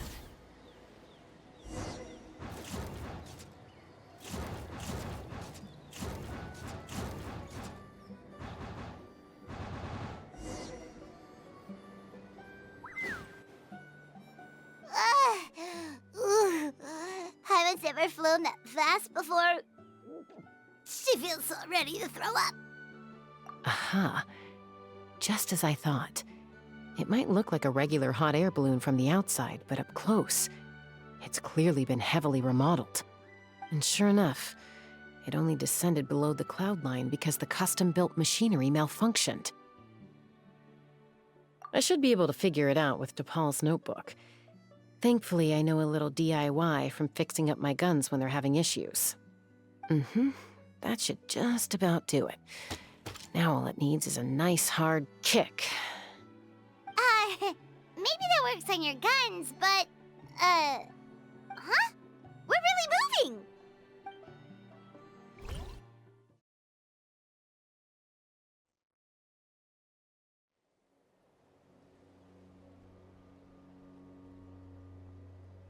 Here it is! The workshop in the sky! Oh, you gotta see it to believe it. Makes you wonder why T'Pol even bothers with phlogiston wings when he has tech like this. Well, according to the notebook, the platform beneath us runs on components from the Cinder City. Those can't be mass-produced. Also, I have some doubts about its mobility after seeing how it moved just now. For someone like T'Pol who dreams of flying freely, this definitely doesn't cut it. But if he's got that relic, he should be able to make a set of prototype wings for himself, right? Why bother making a whole flying workshop so he can mass-produce them? But this doesn't add up. If he's already achieved the power of flight, then he must have bigger dreams we don't know about. But what? With any luck, we'll find the answers in his workshop.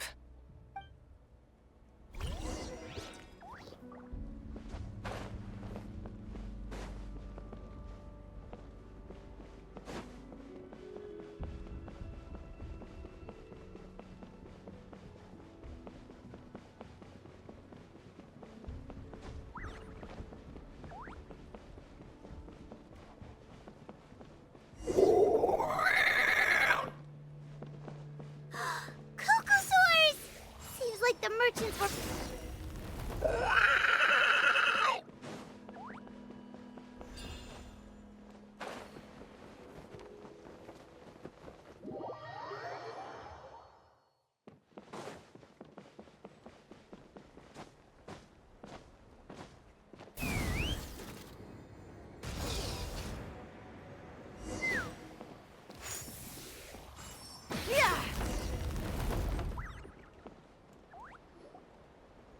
Why won't it fly away like the others? Is it... She's still breathing, but barely. By the looks of it, T'Pol was using these cages to extract phlogiston from the Cuckosaurs. Once a Cuckosaur is drained of phlogiston, it becomes too weak to move. We'll have to come back for these ones after dealing with T'Pol.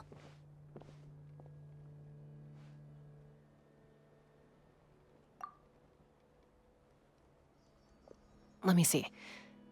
Looks like a record of his phlogiston research. Log number 330. With the support of... I was finally able to launch the airborne workshop. Even though it relies on the relic for 80% of its power supply, I've at least taken the first step. Log number 348. Research on the relic is progressing well. I should be able to replicate the technology and scale up production very soon. Has proposed a name for this groundbreaking invention, the phlogiston wings. I think I'm getting close. Soon I will achieve my dreams. Log number 377. Encountered some issues with the new smaller model phlogiston wings. The gaseous phlogiston showed some volatility during the refinement process. Thinks we should proceed at a more cautious pace with the refinement experiments. But after so many past failures, I have to prove that I will succeed this time. Log number 114. Ran an experiment using Cuckosaurs to refine gaseous phlogiston. It was a success. Log number 117. I have started recruiting merchants and hunters to capture wild Cuckosaurs. Log number 121. Major breakthrough in the efficiency of phlogiston yield. Huh? So many parts have been crossed out! Yeah, probably the contact he alluded to in his other notebook. Guess he has a benefactor. Did anyone else notice how the numbering system in this notebook suddenly changed halfway through? We haven't got time for textual analysis, I'm afraid. Grab the notebook and let's press on.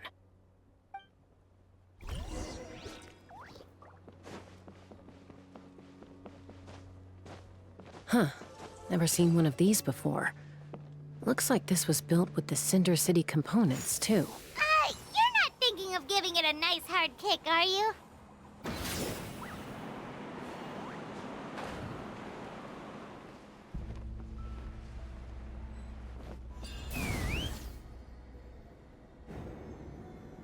Whoa! What's that mechanism doing? It's asking for a nice hard kick where it hurts. Aim for the weak spot.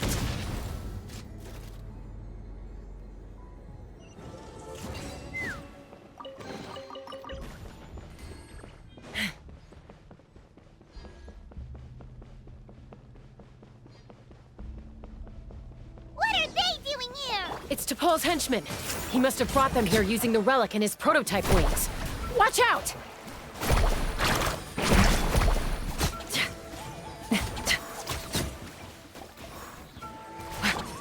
Hey! Woohoo!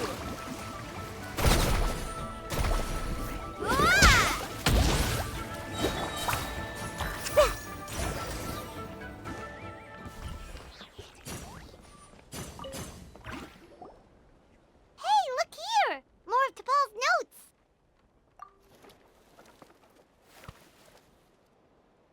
Log number 403.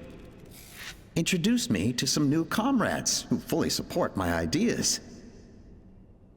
I told them that some Saurians are blessed with wings, and some people with natural gifts, while the less fortunate among us can only look on longingly as they seize the skies. But I also told them that progress can erase individual differences. Think of the tools humanity has made to fight back against wild beasts. The law we have put in place to even the playing field between the strong and the weak. I promised them that our research will be the new frontier of human progress. With our phlogiston wings, the power of flight will no longer be for a select few to enjoy. Imagine a world where the skies are for all to share. I only hope that when we finally achieve this goal, will be proud of me. Imagine a world where the skies are for all to share. Yes, what a wonderful world that would be. If only it were possible. We could respond faster, and so many tragedies could be prevented. But T'Pol, what about the Saurians you're draining dry of phlogiston? You're not sharing the sky, you're stealing it! Bad move. I won't let you get away with it.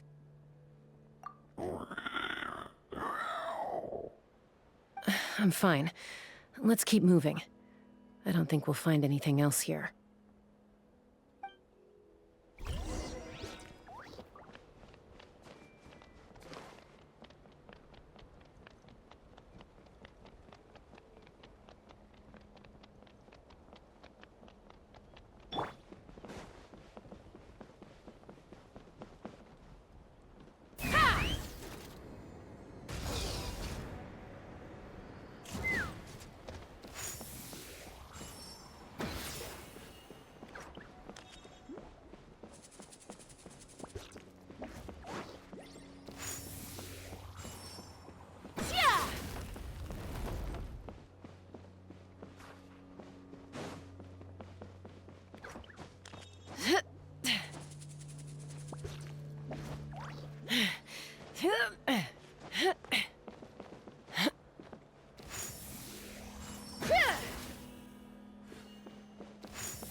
We could, right? Oh, that's a huge win already! Go us!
Looks like we've reached the center of the workshop. And still no sign of Koya's baby.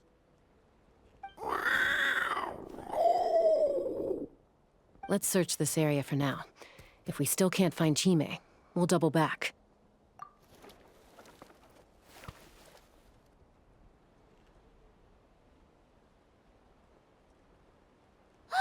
Chasca, Traveler, come quick! What is it? Did you find Chime? Not yet, but look! It's another one of T'Pol's notebooks! All right.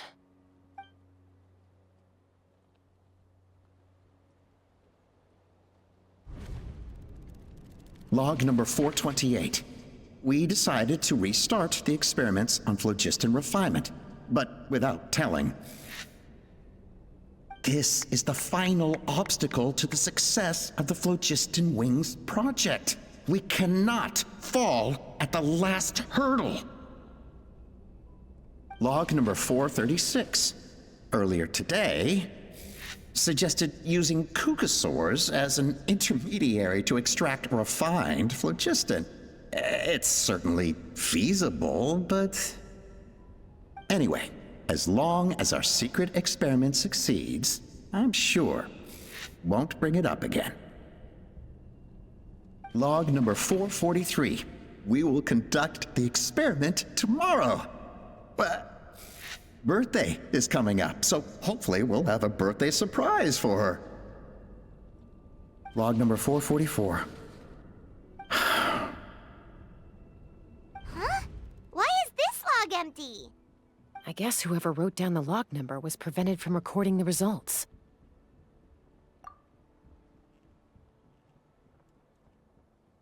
Log number 0. We lost many comrades in the accident. Among them are friends, lovers, and children. But we cannot stop now.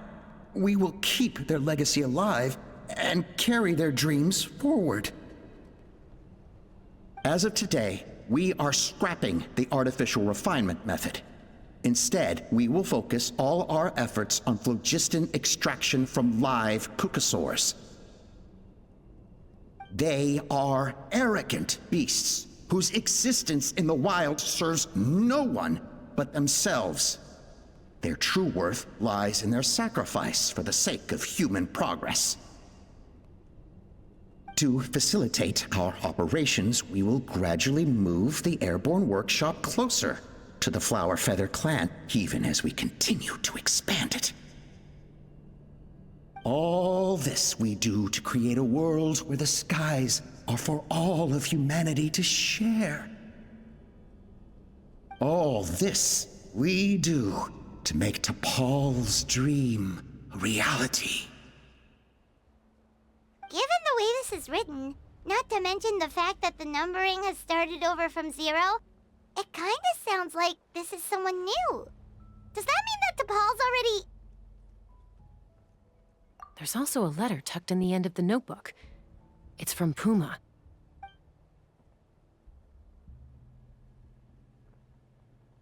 T'Pol, I don't know where you are right now, so I don't know how to reach you. My best bet is to send this letter to the Flower Feather clan. Your father is gravely ill. Oh, I know we've had our differences in the past, but he is still your father. Won't you come and visit him? Please. I know you never liked him and cared even less for me. All you ever yearned for is the sky.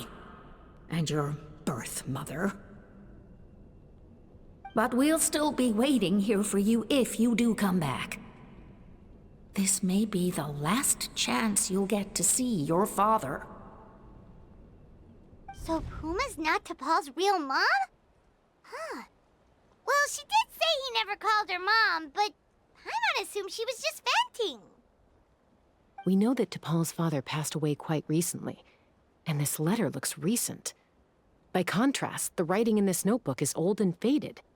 It looks like the real reason T'Pol didn't attend his father's funeral is because he'd long since passed away himself. If we ask ourselves why this letter was sent to the Flower Feather clan, why T'Pol always yearned for the sky, and how he got his hands on a relic from the Cinder City, it all points to one answer. That's right. T'Pol was my child. He was born during my days as a wingless wanderer. His birth gave me new hope. I wanted to become the kind of mother who spent her days as a valiant rider, soaring the skies. Not an aimless, wingless nobody. But his father wanted to settle down, to give his child a safe, sheltered life in his tribe. We fought about it constantly, until the love we once had for each other was gone. He started a new family, with another traveler who was also looking to return home.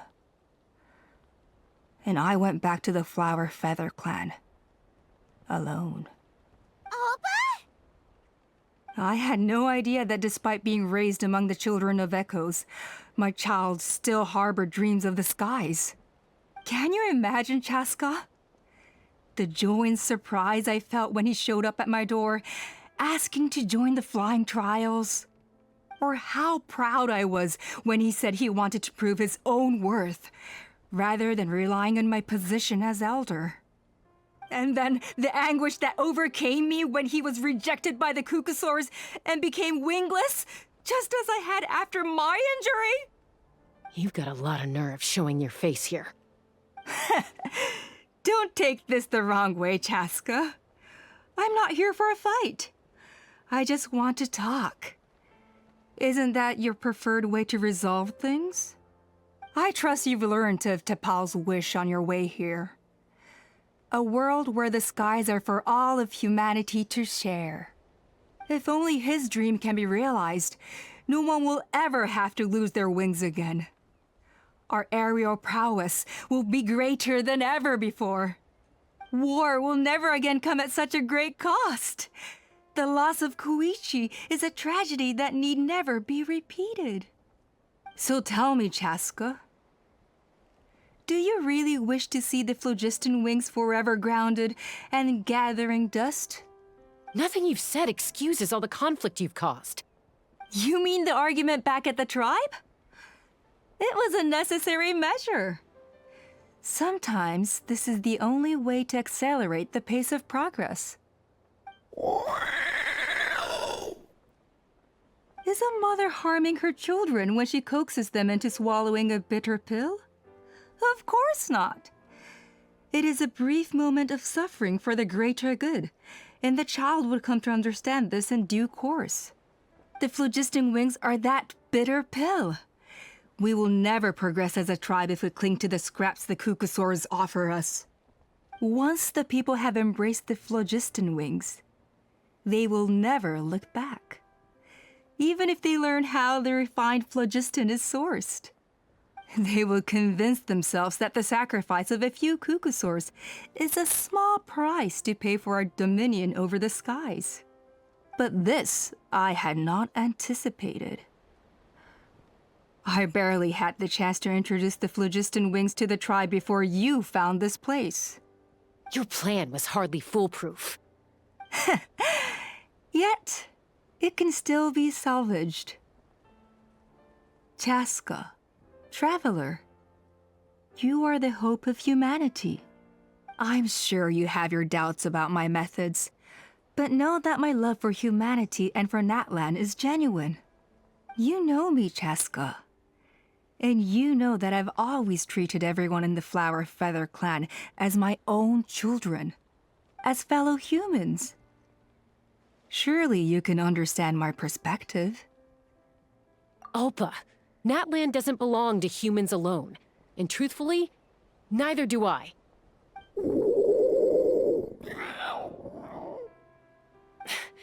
How many times has the Abyss invaded Natlan now? And yet despite how much stronger it is than us, Natlan still stands as a nation of humans and saurians. Peace imposed by force will crumble in a matter of days, because social bonds are what hold a civilization together. Weren't you the one that taught me that? And yet you would break the bond we share with our saurian companions to take more power for ourselves?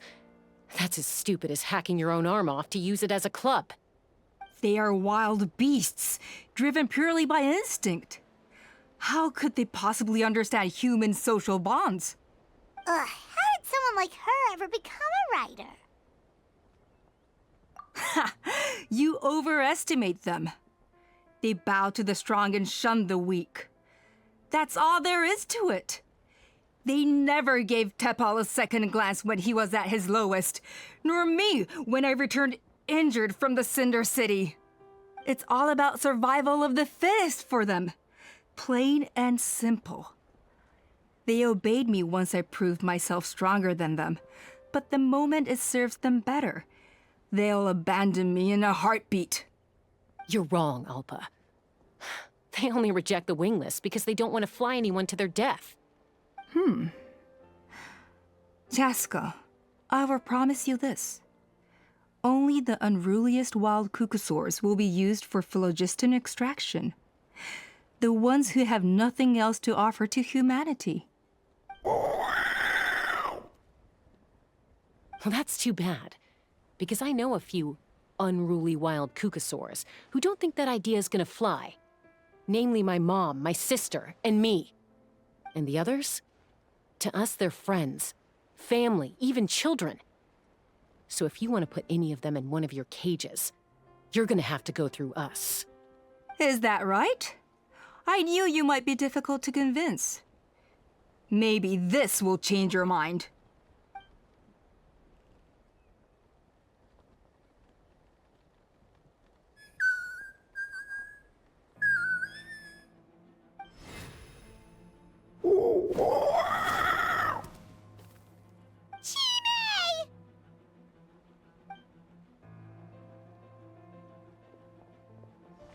Alpa! Careful! Don't make any rash decisions. Unless you want to see her suffer. Oh no, that's one of the extraction cages! I told my subordinates to take control of the tribe while I was away. Luckily for them, our strongest warrior and our most powerful ally aren't there to stop it. Take control? What are you planning to do with Mutota and his supporters? Merely accelerate their inevitable downfall. They cannot stand in the way of progress forever. It is not the move I wish to make, but I'm afraid you and your friends force my hand. And since you insist on imposing me too, I have no choice but to keep you here until the dust has settled. So that's what you meant by I just want to talk. You never intended to negotiate. You just wanted to stall us. No, Chasca. I genuinely hoped I could win you over. You are the strongest warriors we have. Put down your weapons, and I promise you that no harm will come to this young Saurian. I just need you to stay here for the next couple of weeks or so, while my people consolidate their power. Then, I will give her back to you, and you'll be free to leave. As long as the majority supports our vision, even the Pyro Archon cannot meddle in our internal affairs. Your vision is deranged, and the Flower Feather Clan will never support it. You sure about that? Then wait here and see. Time will tell. What do we do? Even if the whole tribe fights back, Mutota's in grave danger! Stop delaying the inevitable! Drop your weapons and get into the cages, now! She's still holding Chime hostage. Is there really no other way?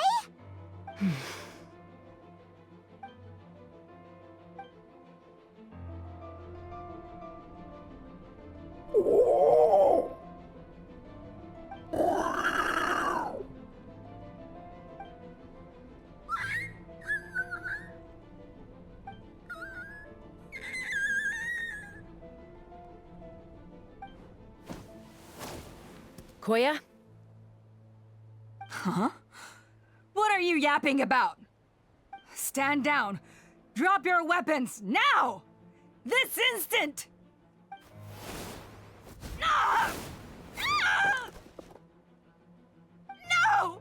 The relic!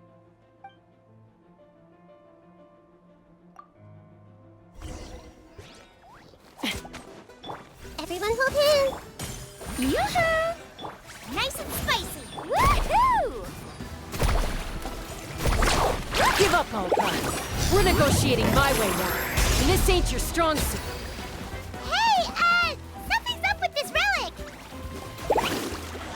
It's raining fire!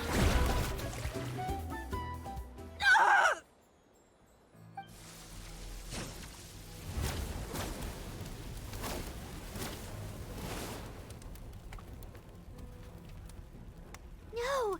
What is she doing? She'll bring us all down with her! But why? We stabilized the relic! Maybe it got damaged in the fight. If we don't think of something fast, this whole workshop is gonna fall apart. No. They're directly beneath us. My beloved tribe!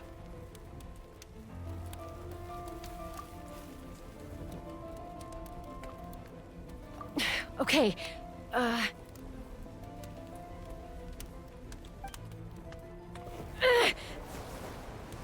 It's too powerful. This ain't a toy like last time. I don't think I can just throw it aside. But we need to get it far away before it explodes. Then the tribe will be safe, and so will this workshop.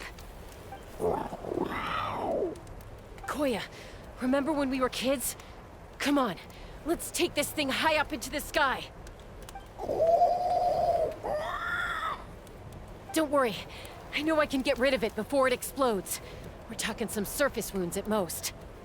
All I need is for you to catch me at the end, just like old times. I can't hold it back anymore. We have to go. Don't be insane! Alpa, what are you? You're a fool, Chasca! Why would you choose such a risky solution? We cannot entrust the safety of our tribe to this wild Saurian! I'm the fool. You really think you can stand a better chance than me?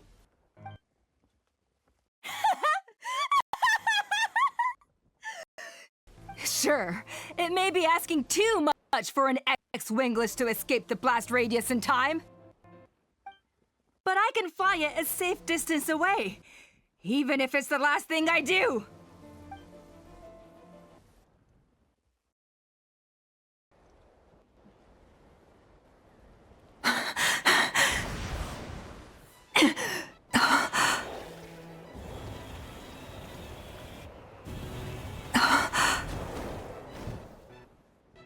What? You don't get to die a hero today.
Koya, are you hurt?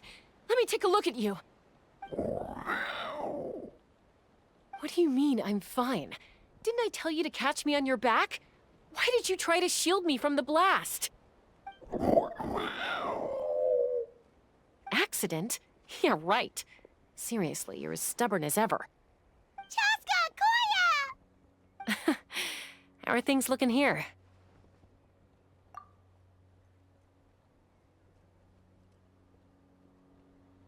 I think that's putting it mildly. I owe you one. Again.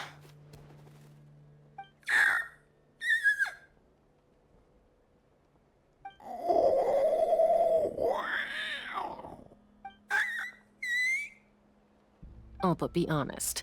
Do you still think Kukasaurs can't form bonds? Mom, I'll figure out the refinement problem. I'll find a way. You don't need to worry about it. I just need some more time. That's all I ask. Please just trust me. Just this once.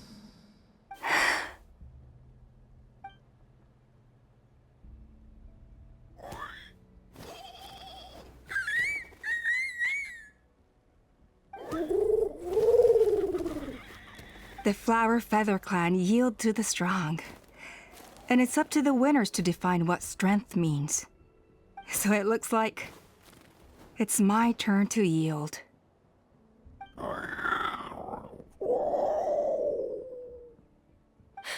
Koya! Koya!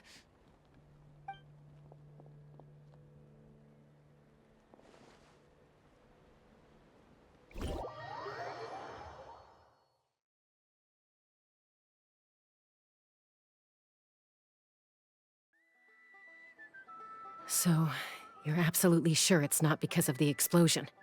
Yes, for the 10,000th time, I'm sure.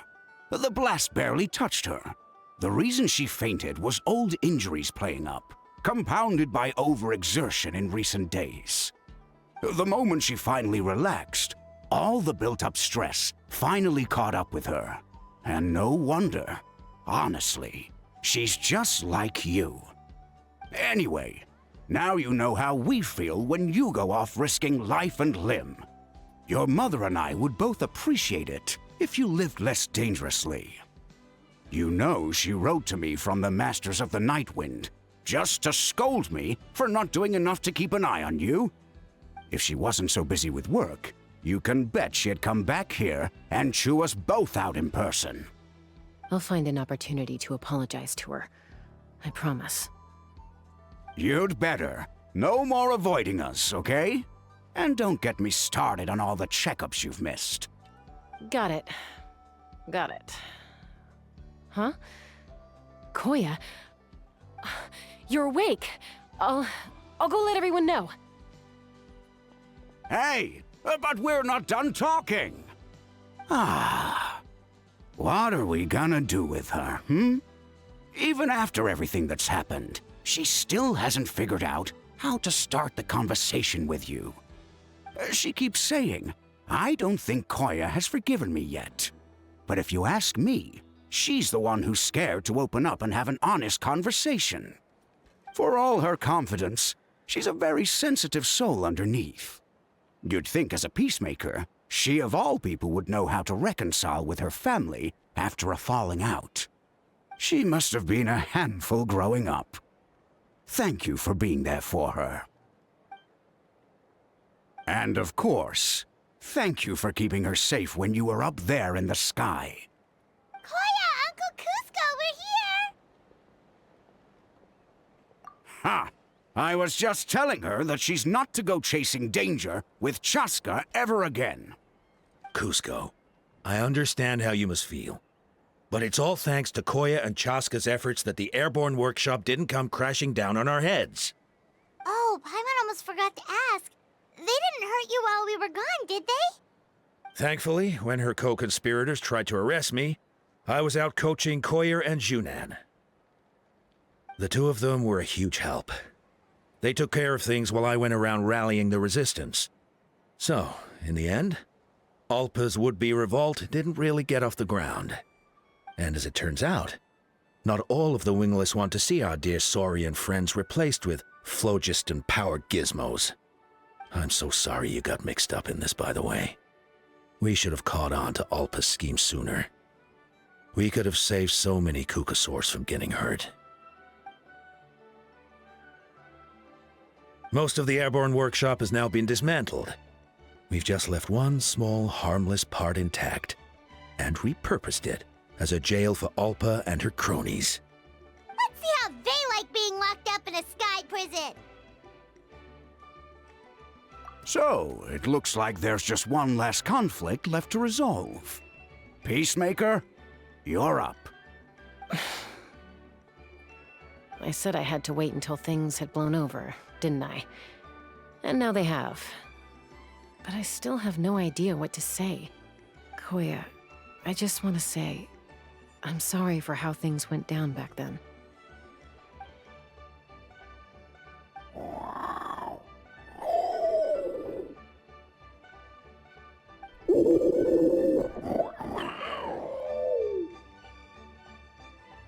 Huh?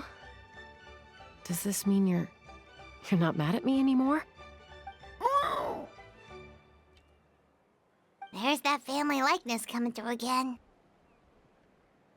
But that day, when we ran into each other...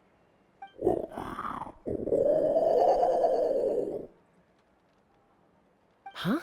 So then, when did you finally make your peace with it?